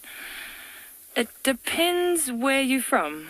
At the moment, the reserve is open, but only to South African guests. So once our borders open, we'll be welcoming guests from all over the world again. So if you're currently in South Africa, you can definitely come visit us.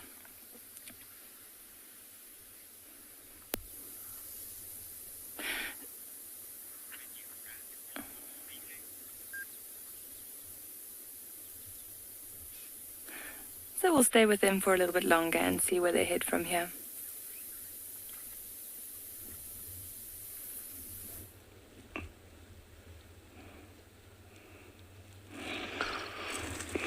You might wonder why we are not showing you the river, but interesting things do happen with the wildebeest. And they all left the river and our camera had to follow them. It was no need to show you where they were because there is zero. All of them have gone to the plains across the other side, and looks more and more and more, and more of them are heading away. I don't know what's to the right of the, where the zebras are, but it is not over until the show is over. So, we are enjoying what they're doing. Hopefully the next time they come down, they will, they will decide to go across. It was very, very close, as they say, close but no cigar. They almost went. I cannot believe it. But they decided to go back. That is about 2.5 hours of energy lost by them. And that's why I think sometimes these guys are meant to do that, and they are athletes. They are very fit. They don't find it tiring. They can do that the whole day. Right now looks like it's over, but I doubt it. It will just take one to turn around and come, and they might go. Sometimes I think, they're going to have small meetings up there while they eat and come back. Remember, this is the white-bearded gnu, a very common wildebeest, in East Africa. The main domain is Serengeti and Masai Mara in Kenya. This time of the year, they are making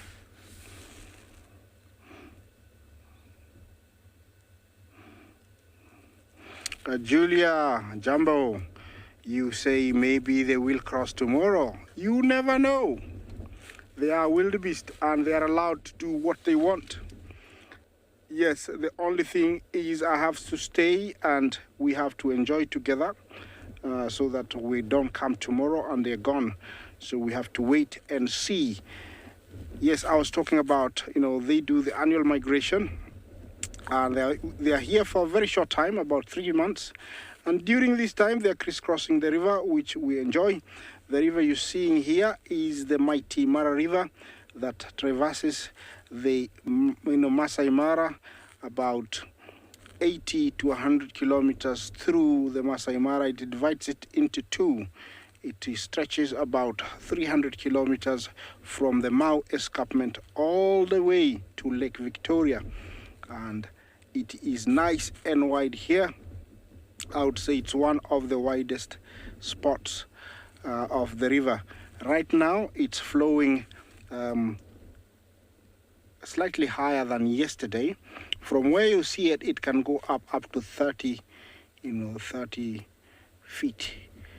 In January and February, March, it was very, very, very high. Where I'm parked right now was the river. And that's because we had lots and lots of unexpected rain. Right now, it's moderately how it's supposed to be, and it's flowing nicely. I don't know, just because that we've had rain in the last couple of days, that the rapids are louder, and maybe this big herd of wildebeest has never been here when it's this loud, and that's why they are not going right now, because they are coming, looking at the river, and then leaving, changing from one spot to the other. Look at that. They were there not more than 10 minutes ago. And right now there is zero. There is nothing. And there's no croc stopping them from coming down.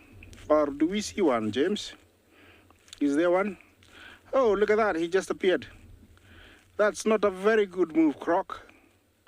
Because now you'll stop everybody from coming down. I don't know if he'll be smart to go down and not come out. It looks like he's determined to come out onto the bank. Is he gonna come? No, he's decided to park there and watch them come down. Yeah, I'm gonna watch, I'm gonna continue, watching them, and so that if they come, we can have a good time watching them.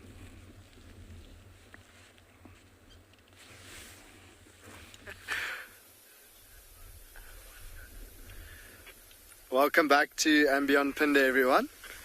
We've managed to find those 2 elephant bulls that we came out looking for this afternoon. Sounds like there's a little bit of uncertainty with those wildebeest at the Mara, which could be quite interesting, I'm sure. So we heard some kudu alarming when we were sitting with those rhinos, and we investigated a little bit. So far we haven't found the kudu. We haven't managed to find any signs of what they might have been alarm calling for. But we did manage to come across these two elephant bulls, and they are quite busy feeding. Every now and then we hear branches breaking, and they are busy feeding on some leaves and twig. And then I did see one of them picking up some grass now, which is quite interesting. The grass is very, very dry, but I'm sure that elephant sensed that there might be some nutrition left in that clump of grass that he picked up.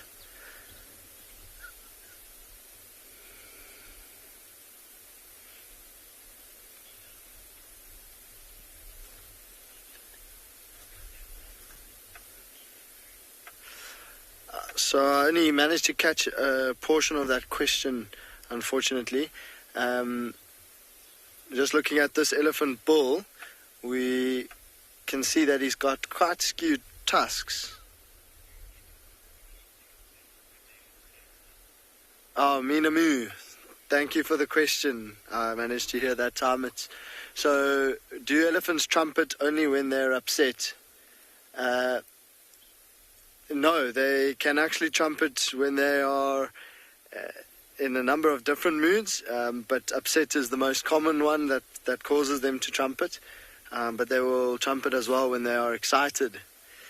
But the obvious one would be when it is upset.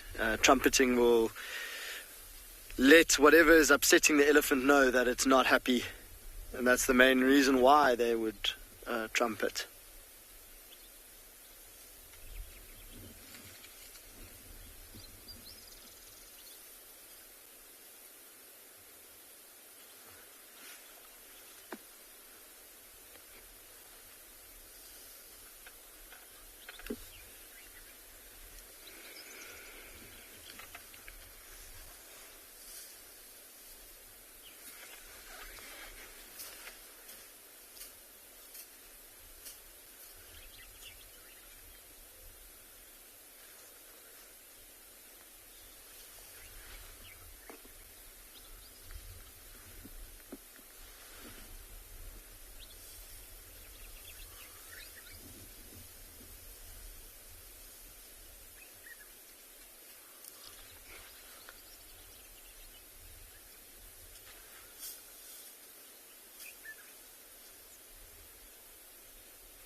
Welcome back.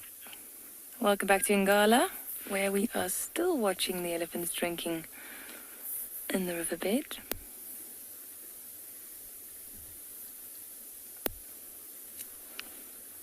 Some of the youngsters lying down in the shade of their mothers there.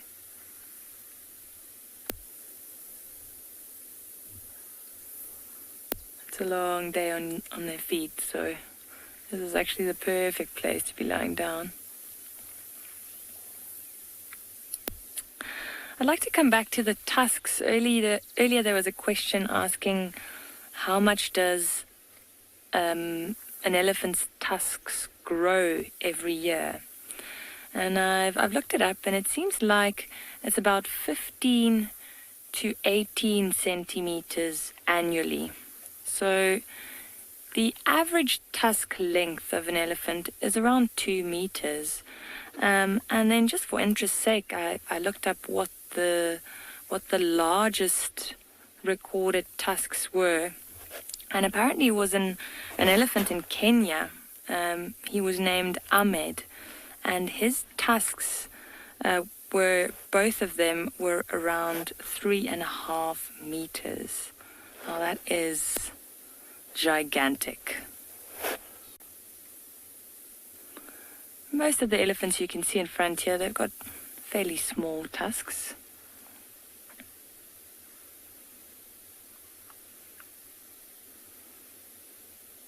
And that's also due to those, the genes. The elephants with the larger tusks were the ones that were hunted back in the day. So we don't regularly see elephants with massive tusks in this area anymore. Every now and again you'll see them pop up.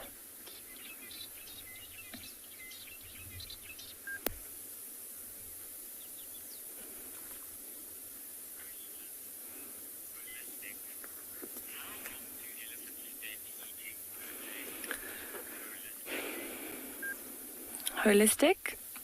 How long do elephants spend eating every day? So they're on their feet for about 18 to 20 hours of the day. And during that time, they will feed. I mentioned earlier that they have really poor digestive systems. So, they have to eat a lot to sustain those big bodies of theirs. And they're herbivores as well. So you can imagine it's a lot of grass and leaves, and they even sometimes eat these reeds that we see in the riverbed here. This time of year, the grass is pretty much dead. It is coming back again now, but so they dig for roots a lot, and they strip the trees for bark, and they'll eat fruit if they can find that, or seed pods. But it is a tough time of year. Yeah, so they spend a lot of time on their feet. So that's why it is important, especially for the youngster, to take a break when they can. What you'll find with the larger elephants, when they want to rest, they'll either lean against a large tree, or with the really big bulls, what you'll see is they'll just lean against a large termite mound, just so it's easier for them to rock themselves back up when they want to leave. Now, watch that female on screen. She just pulled out a clump of grass, and notice how she's shaking it around. So what she's doing there is that clump of grass still had a lot of soil attached to the roots, and she obviously doesn't want to chew on that. So she's trying to get rid of all the dirt and debris on the grass there, so she can put it in her mouth. But she is struggling. She's really flinging it around.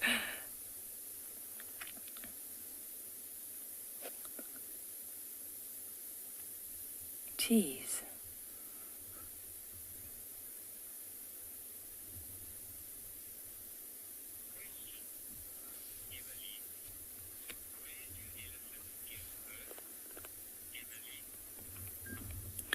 Emily, where do elephants give birth?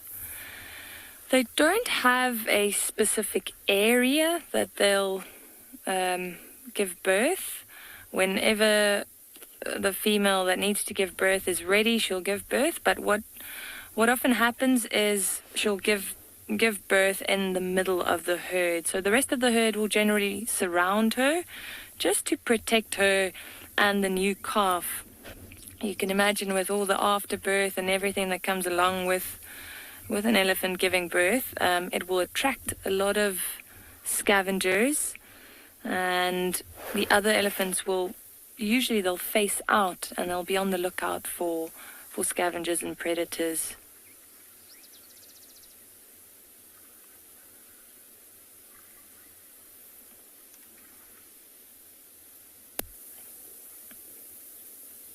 But anywhere really, so it could be in the riverbed, it could be in the open grassland, it could be in a thicket somewhere, just about anywhere. Still flinging their trunks around.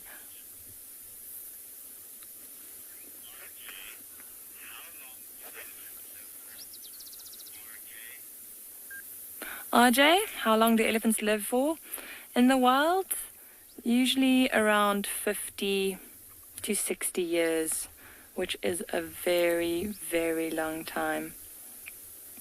often when I watch these older animals, I wonder what they've seen and what they've experienced in such a long time in this bush.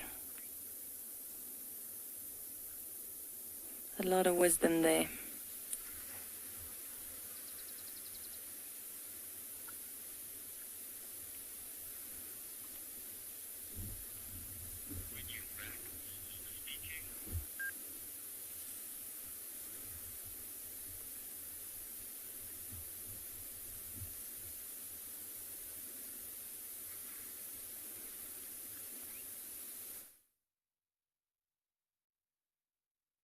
Alrighty, guys, we just arrived back at the cheetah den site, and now we can see them much better.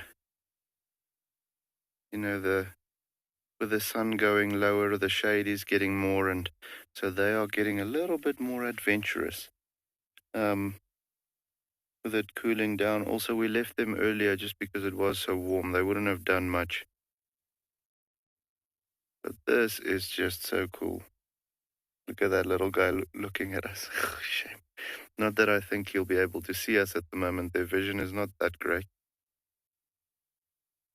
It'll develop over the next couple of weeks into very, very good eyesight. But for the time being, we are just enjoying this. That little guy might come out into the open.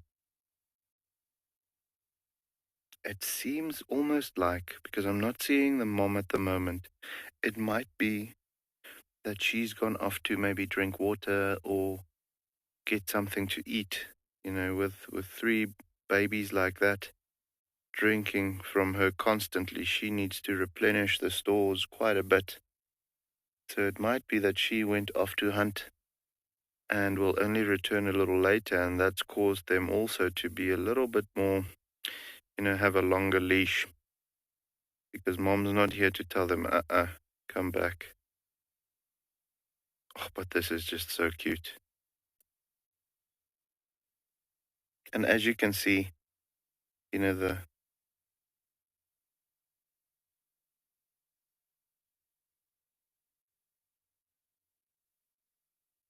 So Chris just had a question, why are most animals born dark? And Chris, there's a couple of explanations to that, but the main explanation, or the ones that do get born dark, are typically the ones that either burrow or that use den sites as a means of keeping their little ones, you know, safe in the beginning. So normally you either have a tunnel going in, so being dark, they blend in with the darkness quite well, or in the case of the cheetahs, which doesn't burrow, with them being that darker coloration, when they're lying still in the shade, in this thick stuff, they also blend in with the environment just a little bit better. But then if you look at something like a baby blue wildebeest, you know, when they're adults, they are quite dark in color, almost that bluish gray shine to them. But when they get born, they're they are a tawny color, as is with the eland and with the oryx and with roan and with sable for that matter. So tawny color, just to blend in with their environment when their moms hide them in the grass when they're busy grazing. So, you know, that coloration at birth, whether it be dark or that tawny color or whichever color it may be, is all just to enhance their camouflage, and in doing so enhance their chances of staying hidden and survive those early stages.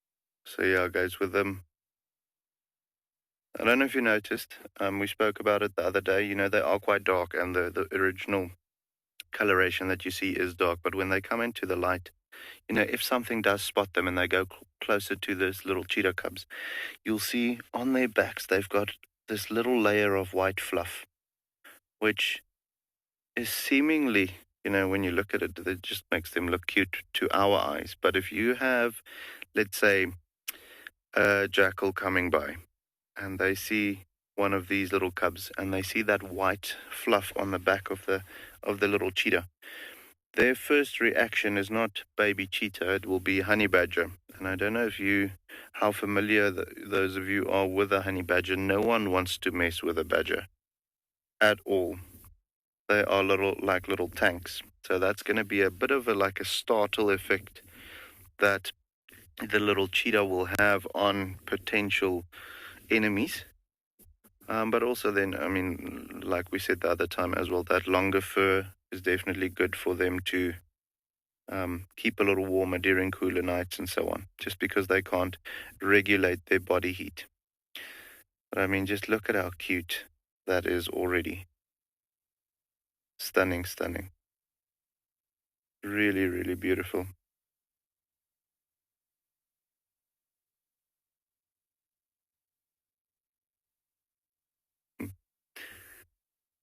So we had a question just from Stuck in Bed. How often do we have baby cheetahs on our reserve? And it's a tough question to, conclusively answer, just because sometimes the moms are successful in raising their cubs, sometimes not. With these little guys being so fragile at a young age, there is quite a few enemies that will pose a threat to them not making it to adulthood.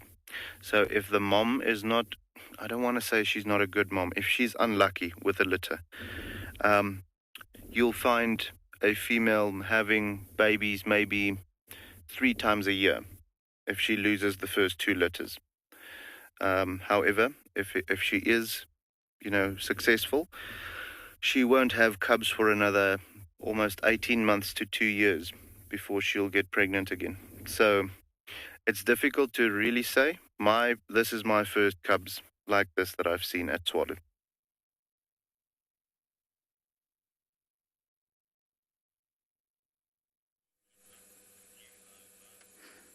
Ladies and gentlemen, we have Kuchava.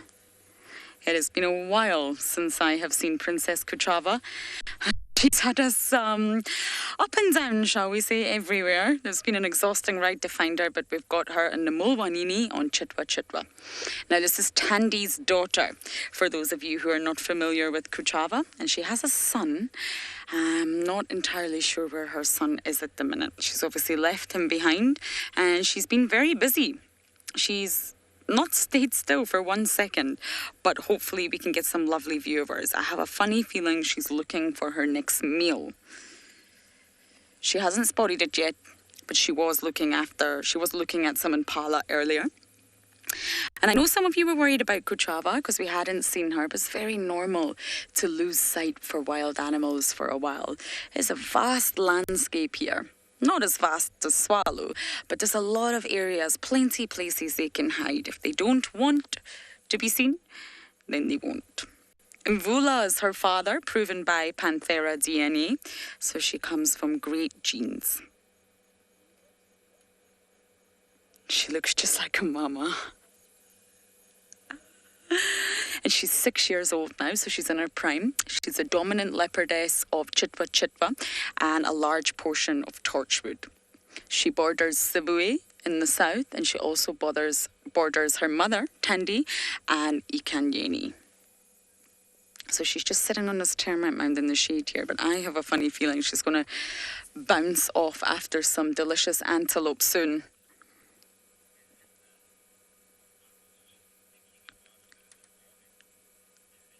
Alyssa, you were just thinking about her this morning. Well, your thoughts have brought her into reality, so thank you, my dear. I have been waiting to see Kuchava for a long time. I was hoping her son would be here, but that's okay. Because of her territory, our vehicles cannot always traverse the area. We can't go into Torchwood, and there's areas of Chitwa that's not really accessible for us either. And that's why we don't see Kuchava so much. But she's a gorgeous leopardess, and of course Tandy would have handed her a section of her own territory, and they border one another. Now I think they are doubles. She's her mother's daughter, without a doubt, whereas I think Kalamba looks like her father. Now, that's just my opinion, but I think we're looking at a little mini Tandy here. I should have stashed her son somewhere, and I think she's the one going off to hunt. There's lots of vehicles on the main boundary line hoping to see her, but I have a funny feeling she's not going to cross back for a while. She's going to stay on Chitwa Chitwa.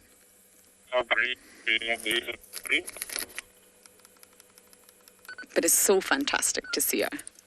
Hi, girl. Her name means scared. She was very skittish and scared as a cub, which her son is also, interestingly enough. Her son's very skittish around vehicles, but she's grown into a fine leopardess who's really not scared of vehicles whatsoever. Oh, bless you. Oh. I don't know if that's a sneeze or a fly in the eye, but either way, bless you. Oh, it's a sneeze.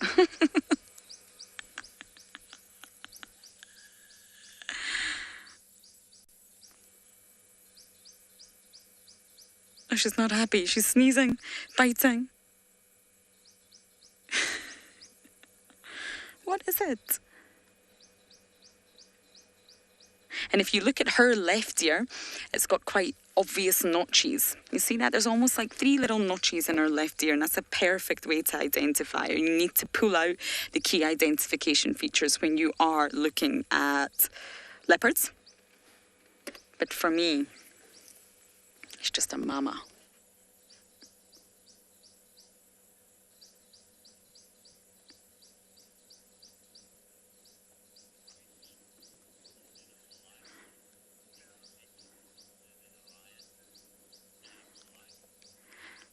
Animal right, you're asking, is a leopard softer than a lion?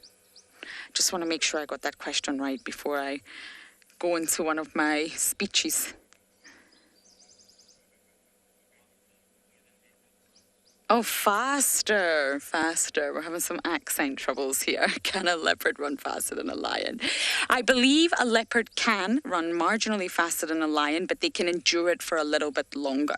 So out here, it's not all about speed, essentially. It's about endurance. How long can you keep that speed up for? So cheetahs, for example, they can run incredibly fast, but they can't endure it for very long. It's short bursts of speed, and then once that energy runs out, they must stop and recuperate. Now, a leopard and a lion, they can probably run about the same speed, but leopards are just a little bit lighter, so they're more nimble on their feet, which gives them the advantage. They're not weighed down by as heavy muscles like lions are. Lions are much, much heavier, which makes them, well, a little bit cumbersome, if you like, when they're sort of running really, really fast. Now, normally they can run at about 50 kilometers per hour, and I would say that's probably the same for a lion, or at least in the average of 40 to 60. But leopards just have the advantage of being lighter, and of course they can jump higher, and they can jump onto trees. And that's where leopards win in that respect. Lions have the muscle power, much stronger than leopards. Oh... Thank you, Kuchava, for being so good and not disappearing down the Mulwanini where we would not be able to follow you.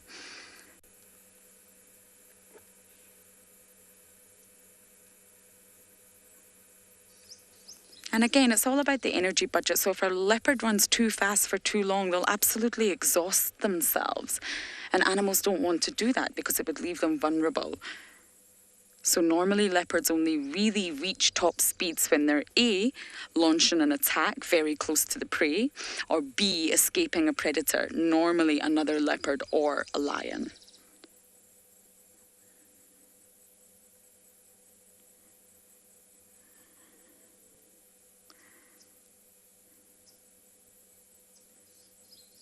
I'm really hoping she leads us to her son.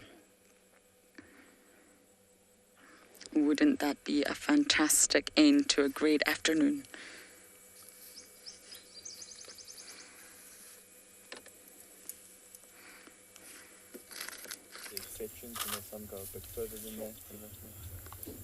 Beautiful, from a leopard to a leopard.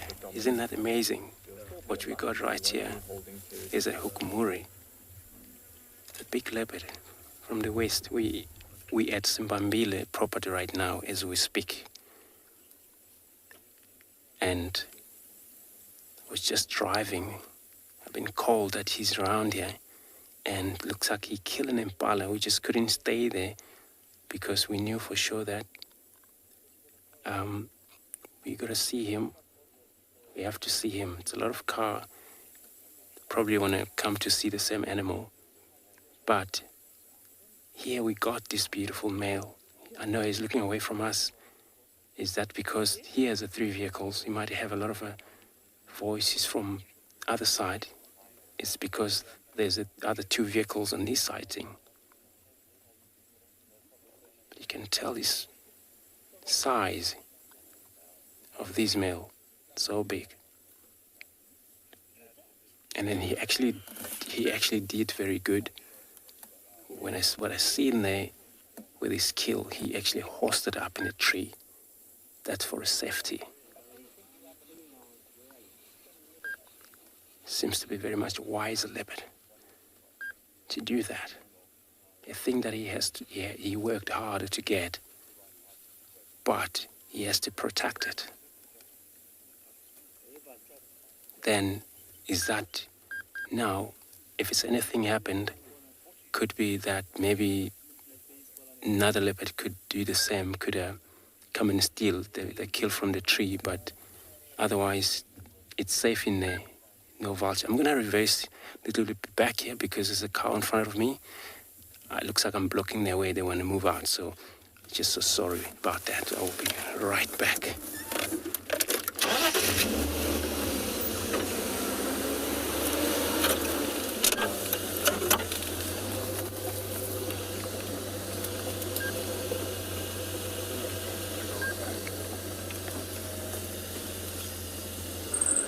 So sorry about that, guys. We're gonna go back, and there I think we would have a very beautiful view when we return.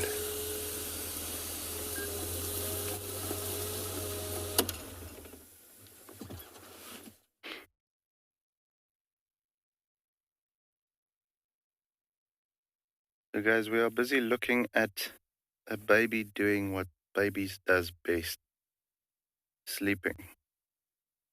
The one sibling just moved off there to the left-hand side, out of view, and the other one is just here off a little closer to us, also to the right, but we can't see either one of those 2. There we go. Someone woke up quickly. It would seem like one of the 3 cubs are calling for the other 2. But I think we can confirm that Mom left them to go and hunt or drink water or something, because it's been, since we were here the last time with these cubs now. She hasn't shown herself at all. So I do think she's moved off to go and be human somewhere else. And so this is now the critical time for these little guys to not be too adventurous and not wander out too far. They need to be as still as possible in the safest spot that their mom chose for them. It just amazes me how you can already see that little tear line coming from his eye down to his mouth. A rather important little black marking that the cheetahs have on their faces, just to help absorb as much of the glare during the day as it can. Because, with them being mostly active during daytime, when the sun is at its highest, that glare effect can be quite bad. So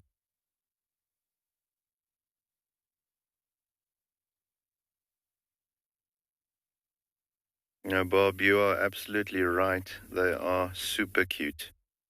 I mean, David has had to put me back on the vehicle twice with me trying to take one home. I'm just joking, by the way. don't climb off the vehicle in sightings like these, but you do just want to take them and hug them. Super, super cute. And, it's actually so exciting to know that we're going to be spending the next, however long, the rest of their lives if possible. But the more exciting part, probably the next couple of weeks, seeing how they grow into little cheetahs, because at the moment I don't think you can call them cheetahs yet. They're just balls of fluff. But seeing them mature and grow into the cats that they're going to be one day, it's going to be great.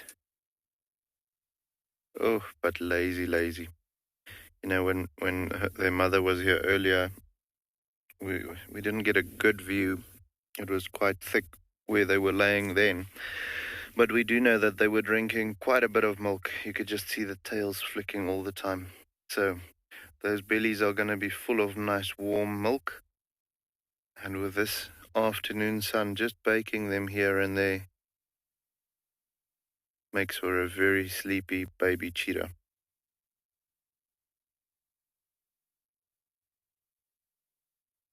Shame.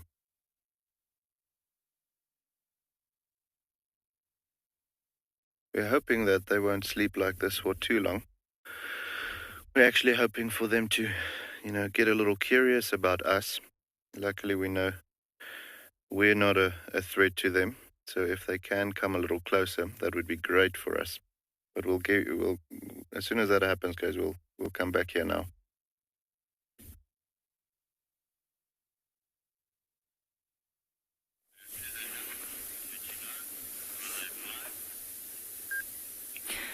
So we've decided to come and check up on these lions that we found this morning. And surprise, surprise, most of them are still sleeping. This female just lifted her head up as we went live, which is quite nice. You can see she's staring down the riverbed. They've moved slightly closer to the riverbed itself, and they're almost on like a sandbank, a big sandbank. So they've got a great view in both directions here. And she's back down. It is cooling down nicely now, so pretty soon they'll start getting a little bit more active. But those bellies are still very full, so... And they're quite lazy. There you can see what their position's looking like, and their view into the riverbed as well. There's that young male, the young 4-year-old male.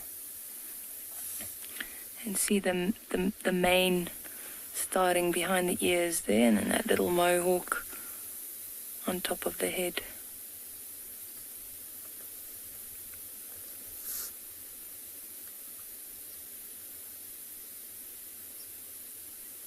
It's quite a nice angle we've got here. We're much lower than them, so it actually looks like we've got the camera on the sand. Some elephants breaking branches behind us as well.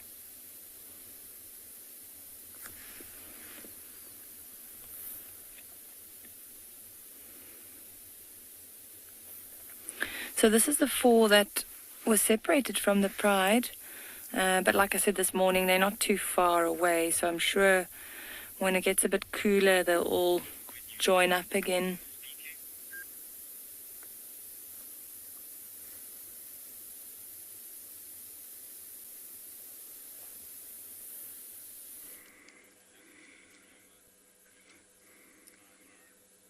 And it is Tandy, not Kuchava. I am so very sorry. There has been mass discussion on the radio. Are you sure it's Kuchava? Yes, it's Kuchava. Are you sure? Are you sure? Tandy, Kuchava. And it's Tandy. I'm so sorry. It's been called in as Kuchava for the past hour or so. I really, really thought I was coming to a Kuchava sighting. But sadly, Well, not sadly, I'm over the moon to see Miss Tandy, but I was hoping to catch up with her daughter, so my apologies. I will need to let Aubrey know that he was following the wrong leopard. They look incredibly similar, but my bad. It is Miss Tandy, and it is believed Tandy has her son, if I can make this turn, she's just behind us, stashed in Juma side in the Mawati.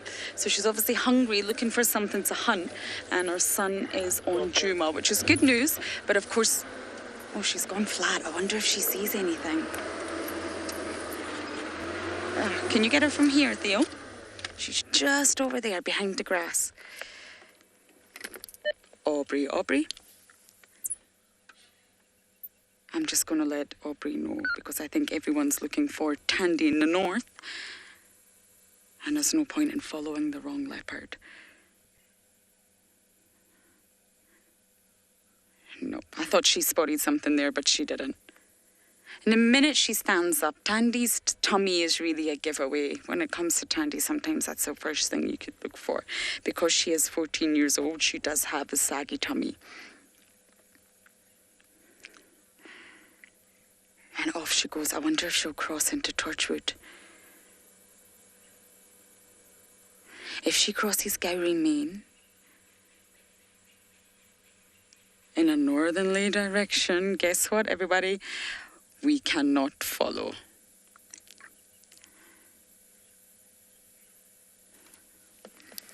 Aubrey, do you copy?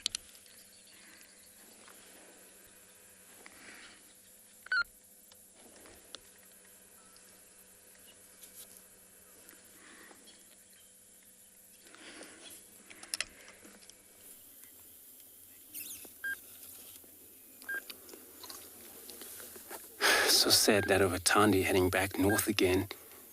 But it's a good thing that we still have a Hukumuri here sitting with us. And where my position right now, where I'm sitting, I'm surrounded by 2 other game vehicles, as you can hear. And you might actually hear a lot of a voice talk, and the guys trying to feed information on their guest as well. So, since we get here, it looks like he's only just swing to the other side, and he's busy licking himself. He only looked at us, I think it was twice, if I remember, and he looked away since then. But he might actually probably stood up and started to move to his kill. Well, his kill is not far away from here. It's so that I think because of this termite mound that provide a beautiful shade. If you can see that there, so the sun penetrating through from the other side, but then it's a beautiful shade where he's just lying right now.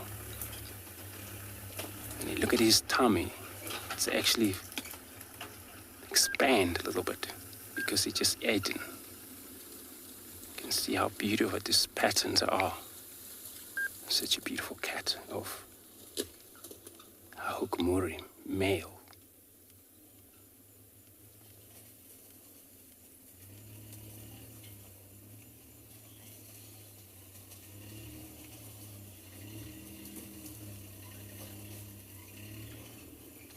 JP want to know at what age leopard learn how to climb trees. So what is happening, leopard, when they're young, very young, talking about when they're about a few weeks old, they're well hidden in a den. So the mother put them in a den, and when when the first time she take them to introduce them to the meat, this is when they're about nearly 4.5, 5 months old, and that's where you get to see them a lot of time with their mother. At that time, they already know, before they get out of the den, how to climb trees. Remember, for them to climb trees is because they're well built with strong muscle on their shoulder, also their back legs, but also they have claws which manage attractive claws which are able to help these cats to climb right up in a tree immediately. So for sure, we've seen a lot of cubs, leopard cubs, survive from the lions. Lions, all pride, approached this leopard female on a kill, and they managed to survive just a minute that they managed to climb trees, save their life.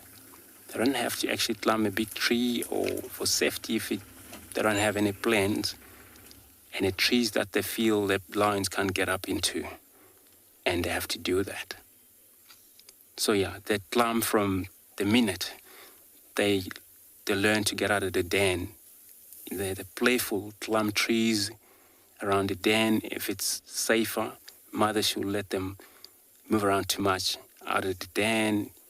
This is how they're naughty of themselves. It's better when there are two of them, because then they help each other playing and they get along and trying to learn some things. But this is where the learning skill come from when they in that age. Once they've been reintroduced to the meat, every now and then they would expect the meat. Of course, milk, it's a first class, but then they already eat meat from that age of 4 months, 5 months old.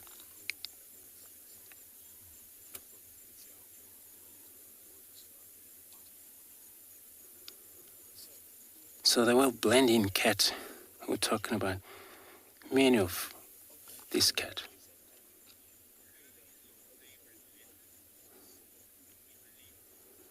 So Emily, you want to know who is my favorite leopard? Especially in this area where I'm at, Djuma. So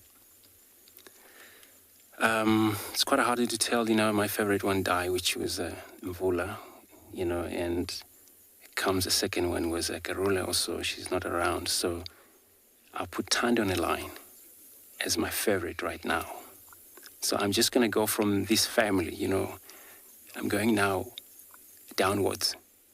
So started from the male, which comes famous in the area where we were working around in Mvula was an legend. But also Karula, she was a princess. So gorgeous, experienced female that I know of. She brings a lot of a generation into this area. A lot of her siblings now, they still breed and still seeing these cats because of her. So yeah, she was also. But for now, because Thandi, she's still around and she's still trying her best, she tends to be very much my favorite.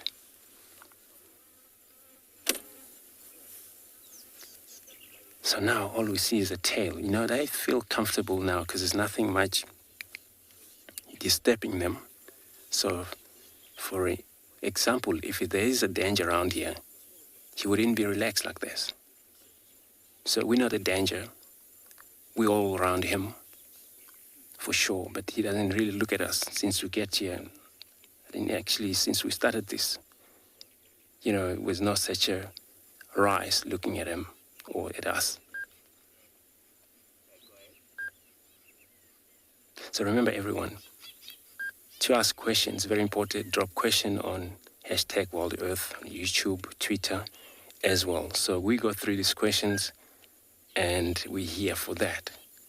And this is your wildlife, Wild Earth Live, bringing this to you live right now. We live right now, which is so amazing from that far away where you are, looking at this cat.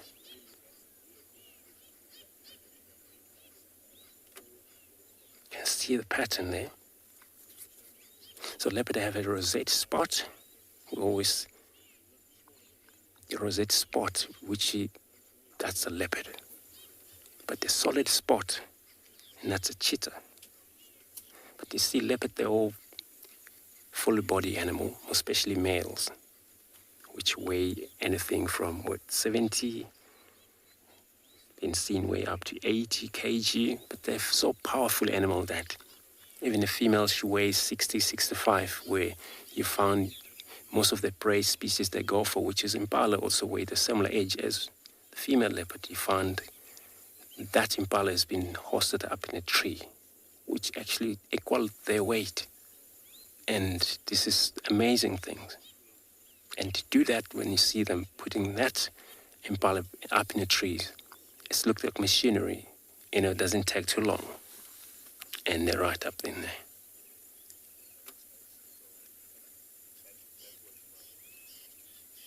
So it looks like this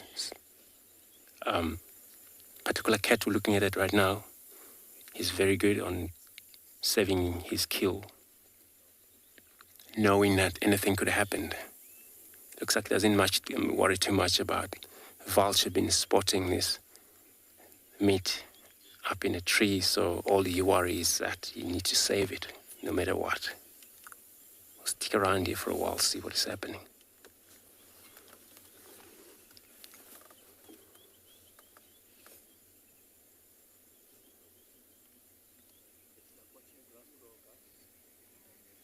I have left the safety of the water because the wildebeest decided to leave. I hope they don't cross so that we can see them early in the morning. And I have found a pair of Egyptian geese that we saw earlier on last month, and it had about 9 young ones and 9 goslings. Now it's got about 8, so it has lost only 1, and that's very, very, very good. They're only a month, you can't believe it. I hope they get into the water so you can see them, and they're quite big. I don't think they can fly yet because they are not fully fledged. That is one of the adults, and he's been very, very protective. I think he's the male. This is the Egyptian geese. Remember, it is found in most Egyptian drawings, and I think that's where it gets its name. Yeah, feeds on small aquatic, little crustaceans and also plants. Yeah, it looks like it's a drink time. That's a youngster, very cute. They're all hidden behind that little green tuft there. I'm hoping they can get into the water so you can see them. They look very, very beautiful. They're very, very cute, I would say. I'm hoping they do that. I hope you're enjoying this and don't get very disappointed with the wildebeest.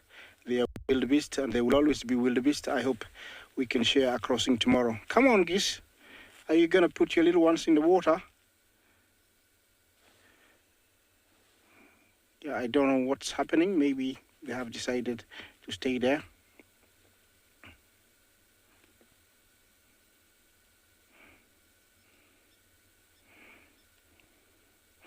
Cleo, thank you for your question. You ask what type of fish are in the pond. Over here, I would say there would be only, mudfish. They are bottom feeders, and this is the kind of place where you would find them. Mudfish, they're actually lungfish. They can survive a little bit in water, and they have been found, walking. You can't believe it, but walking, getting out of one pond and walking to another pond, another pond. They don't have legs, but they wiggle just like a snake does. But it's walking, we call it, walking to another pond. So they can survive without, even outside water for a little bit longer. So they're the ones that you could find here. Catfish or mudfish. Yeah, they're getting into the water. Look at them. They're only about a month, and they're so big. Well, survival is very, wanted here, because if they stay in the nest for very long, they could get eaten and survival decreases. Look at that. That's what I was looking forward to. That's really beautiful. I hope you're enjoying that. 1, 2, 3, 4, 5, 6, 7, 8. Yes, there were 8. So they've lost 2. It looks like they're swimming to one of their favorite places where they're gonna rest. It looks like a very successful pair, this one. I hope to be seeing them in the next coming months and see what they're up to. You can tell that their wings haven't fully grown, but their body has dramatically, increased in size and weight. That's growing very, very fast. Well, survival is necessary, and that's why they do that. Yeah, going around very quickly so that it doesn't lose the sight of the little ones. Yeah, there they come. Now enjoying a bit of grass, which is part of their diet. Remember, these are Egyptian geese. Yeah, they'll eat plenty of grass and also little creepy crawlies that they can find. Fish, frogs, they'll eat also.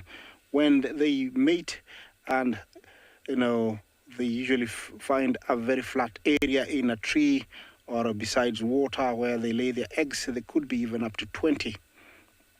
Yeah, look at that. What a show. Well, I hope you're enjoying this, guys, because it's one of a kind. You don't always see young ones of Egyptian geese like this. So I'll leave you to enjoy it for a little bit.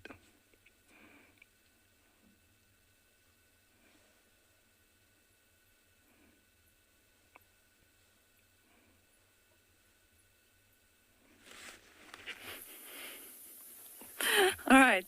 So, seeing as we were watching those elephants digging in the riverbed earlier, we thought that we would quickly show you how deep some of these holes actually are. And I was trying to look, so it looks like it's about 1 meter. It goes down quite far. We were actually saying, like, I should try and hide in one of these holes, and when we're live, I'll just pop my head out. But yeah, it's quite deep, and there's actually another one a little bit further back. We can't see it clearly from this angle now, but that's even deeper than that one, and that's why those calves just disappear into these holes. It's cooling down quite nicely now, so I think we'll continue along the riverbed, and we're going to see, maybe we get lucky with another cat, hopefully a spotted cat.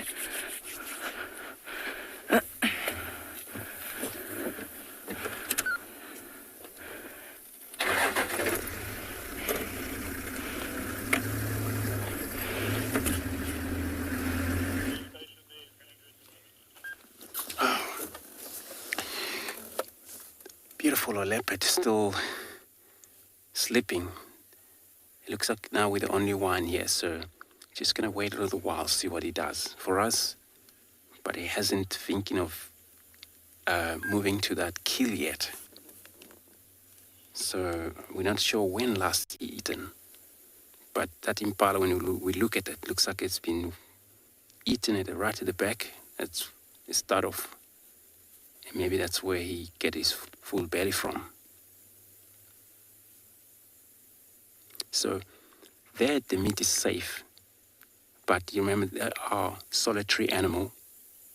It happens, the meat is right up there, then he will come thirsty, wanted to drink water, and then now he has to walk distances from here to get water, and nobody will look after that meat. So it happens, he returned back, half of it has been eaten by maybe his Tswalu eagle, or could be the same species of animal that is around, probably stole that or drag it away. He will eventually find it, but if it's the same size of male, then it's going to be a lot of fight. If it's a female, she'll probably run away and stand far distance.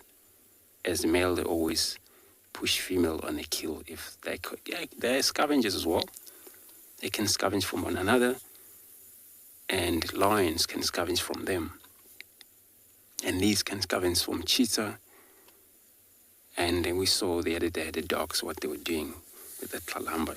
So the scavenging is all over. And that's why they got to make sure when they have this kill, they look after it. He's so beautiful. I wanted to see his eye. But then he's got a blind eye. But he only look at us once.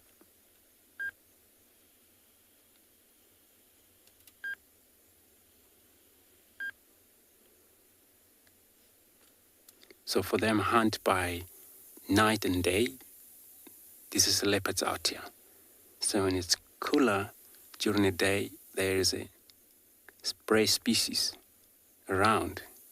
And of course, they will be very much interested in hunting. And for that, depend in what area is it. Because now they need to depend on tall grasses, sneaking through that, camouflage, and ambush. To take time, this animal, they have a lot of time to target, and they wait for longer for something to happen. A lot of time impala get killed just because finally they play around, forget that could be not safe.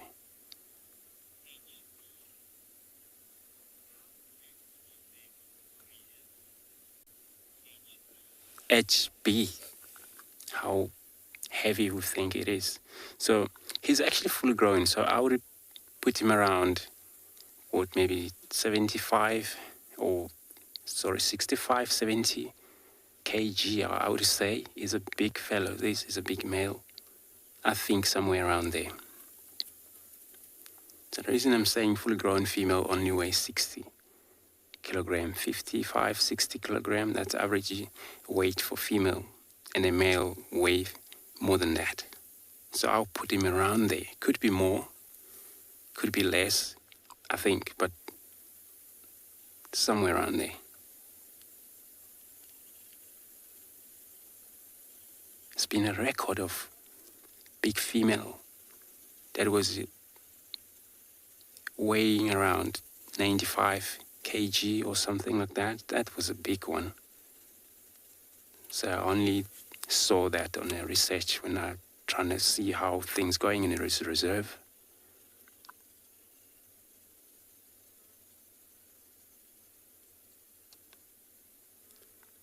So when it's dark, that's where now a lot of scavengers, hyenas, such as things like this will, be a lot of movement around here.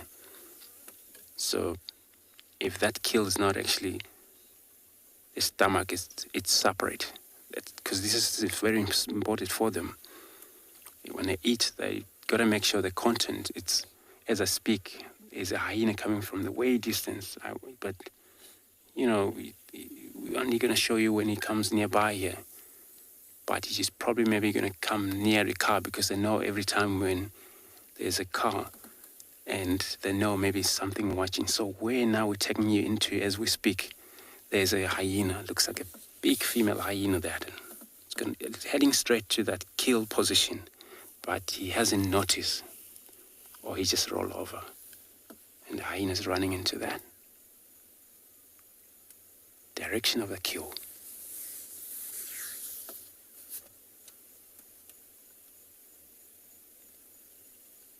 He hasn't noticed that there's scavengers around that kill. So for example, if that killer was on the ground, it was more likely to be taken away without him knowing that the kill has been taken. Hyena cannot climb trees, really, for sure.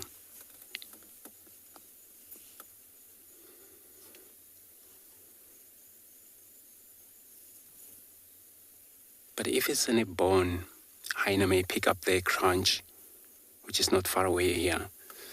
He's probably going to hear it. Just going to take maybe, 2 minutes, listen.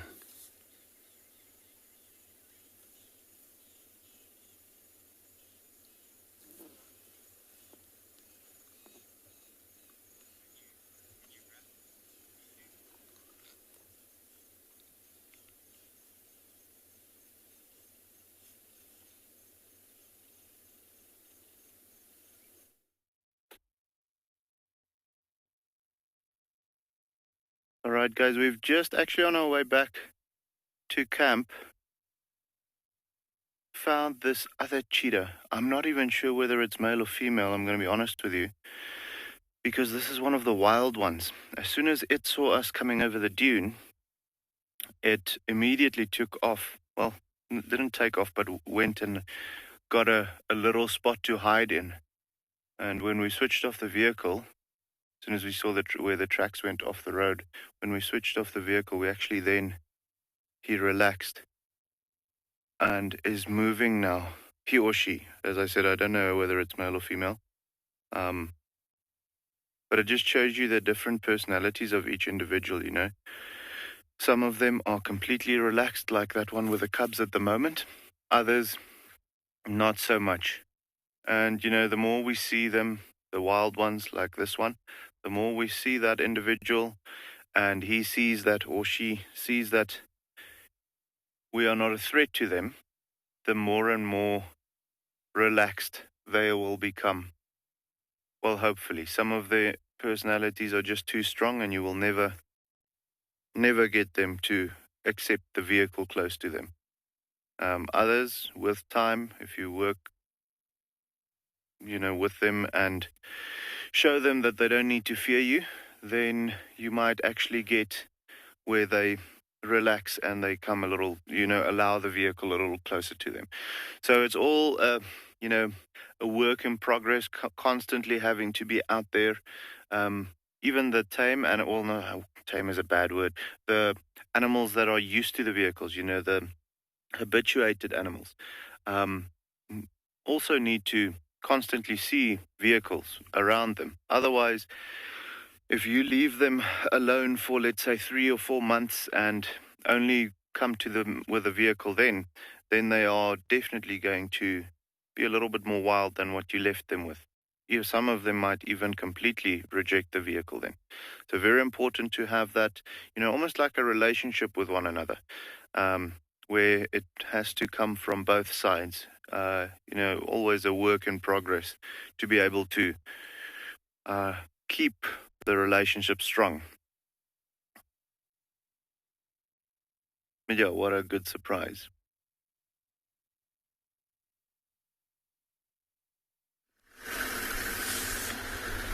Hello everyone and welcome back to and Beyond Pinda.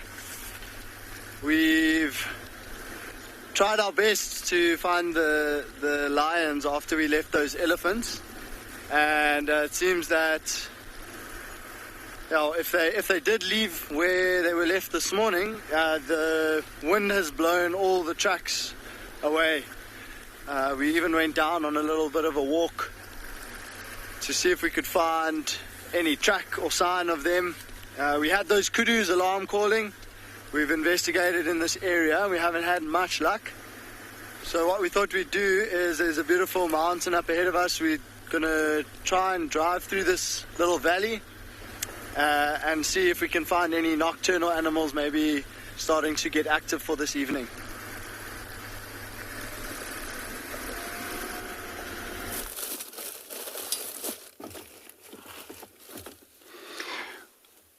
Back, this hyena now gets so closer. Looks like maybe this is where the kill happened.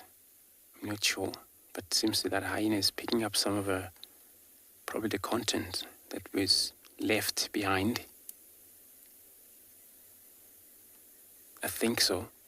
It's trying to eat on a little thing there. It's probably remain of bones but the kill is not here, so it's far down. So maybe this is where it was well hidden because of probably safety during the day for a shade.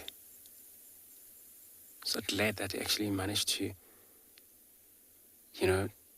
move this kill into trees, right up in a tree for safety.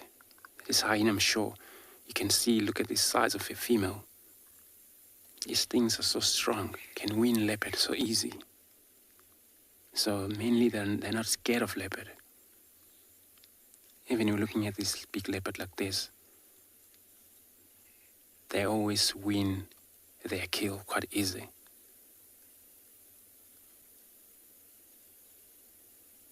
Just trying to go into that thicket there. So hyena, they're very good on tracking, so they can track leopard's movement and then sniff on the ground. If they ever pick up the scent where leopard have moved through, let's say maybe an hour ago, they still smell that, and they keep on tracking until they find where that leopard ended up. So this is what's probably happening here. When I look at that kill, looks like to me it's probably during the day, a kill.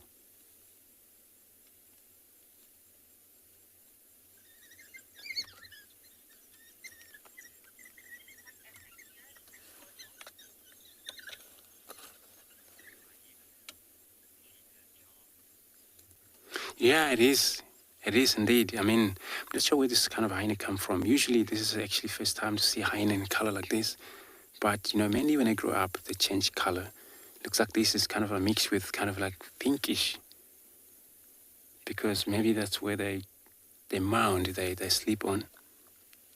And when they get up, it happens to elephants. If you find elephants in places where the red soil is, also turn red. But it could be that maybe this is actually the gene pool color from a mother or a father around, wherever this hyena came from, in whichever clan it is, probably in the far west or from here. But of course, indeed, it's looking different hyena from the hyena that we keep seeing every time. But that's a big female, I can tell you, everyone. It's a big female hyena. And it's what makes them hyena. And females on hyena are far too bigger than a male. So you're looking at the teeth hanging in there. This is how I know for sure this is the big female. Remember, just looking at the hyena, if you don't look them carefully, you always go wrong. Think, oh, you're looking at the female or male until you check carefully. But otherwise, you see they're thought to be hermaphrodites, which when you look at the male, then looks like a female. Female looks like a male. And the reason is that they have this fake genitalia. Sometimes release their penis. Both female and the male can do that. So to able to make sure what you're looking at, male or female, is that you got to look carefully. Usually male testicle are clearly to be seen without any hair in them. Look at this hyena, it's getting close to this cat. And he's busy warning her.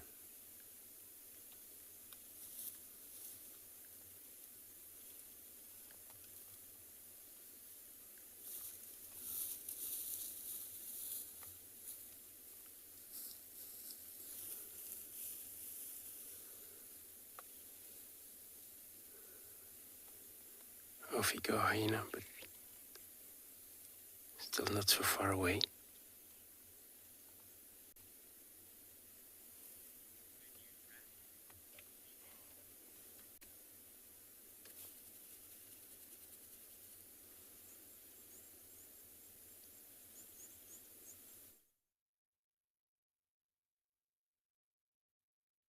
So alrighty guys, we just had an interesting, almost a revelation happen to us.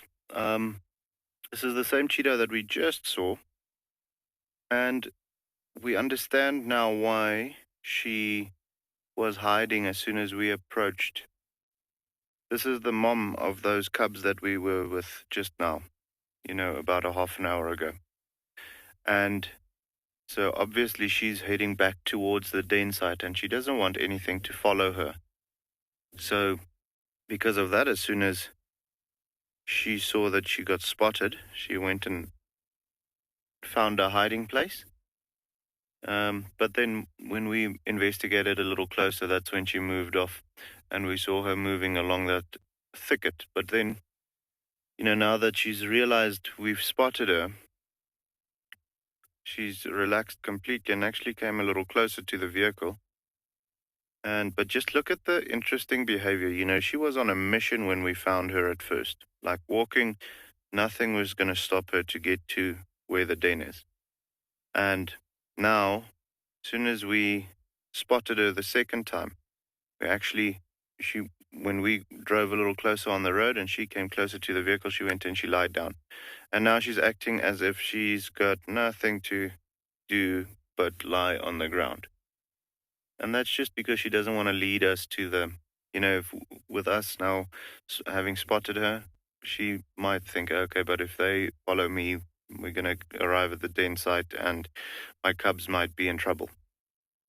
So we are definitely not going to spend too long with her, just because she needs to get back to the cubs.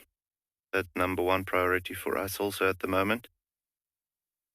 But it's just interesting how, she was on a mission, and as soon as she got spotted, all of a sudden, poof, her behavior changed to that of a more secretive nature, trying to hide that she's got cubs and that she's got a den somewhere. Yeah, I think what we're going to do, we're going to keep her in the eye, we won't move again. We're going to keep her in the eye and see where she goes. So, with that being the case, it would be nice to have her join her cubs again, guys.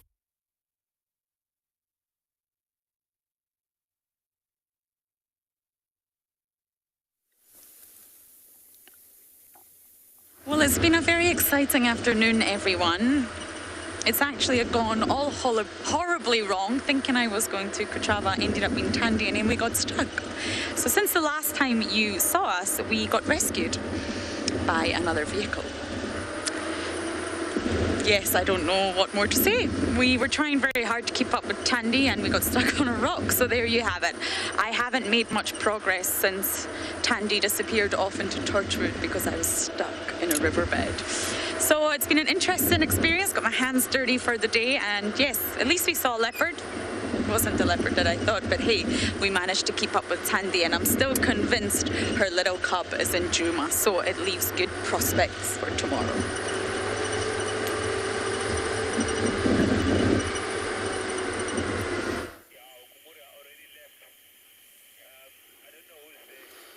Back to a beautiful cat sitting, looking at the direction of the hyena. Oh, he's gonna move. He's gonna move now, slowly. Not sure if he's gonna reach that position of his kill, because this is where the hyena gone in. If he does that, then it's just gonna take time, follow him a little bit, see how far he goes. But you see how silent kind of movement a cat. Just gonna move a little bit. Sorry about this, but we need to keep up with him. So, really cool.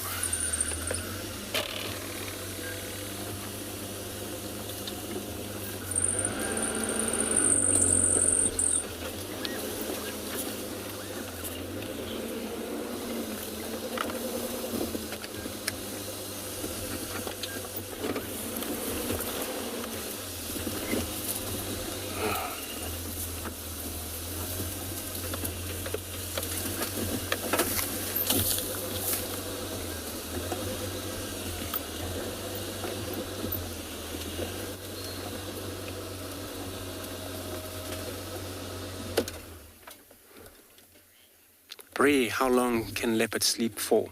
So anything from 20 or 18 hours sometimes. So they don't sleep like lions do, which lions can sleep off 24 hours. But sometimes they can do that when they want to, when they don't want to move too much. Of course they can, even 20 hours sometimes. But 18 hours, that's roughly for a leopard. They have a lot of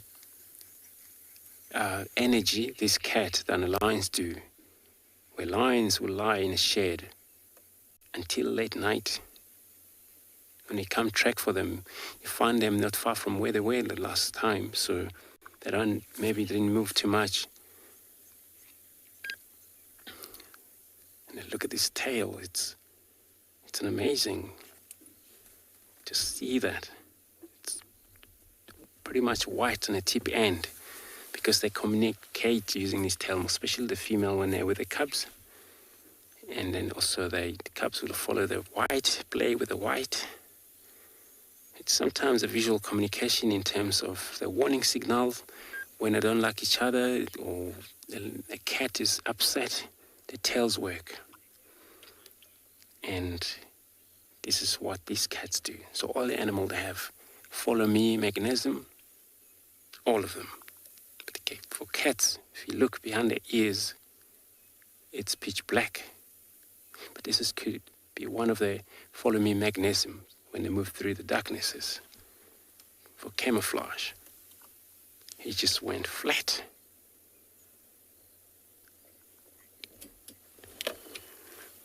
So it's beautiful. So isn't that beautiful to see cats like this lying down and believe this is really cool for everyone and to be able to witness kind of things like this, a big cat lying down there and right close to it. Doesn't really do much. So for everyone those been joining us here at Wild Earth, just want to thank you so much for your time watching Safari or Wild Earth Live. And I hope it's been a great day. And hopefully we'll see you again tomorrow morning. Thank you. Goodbye.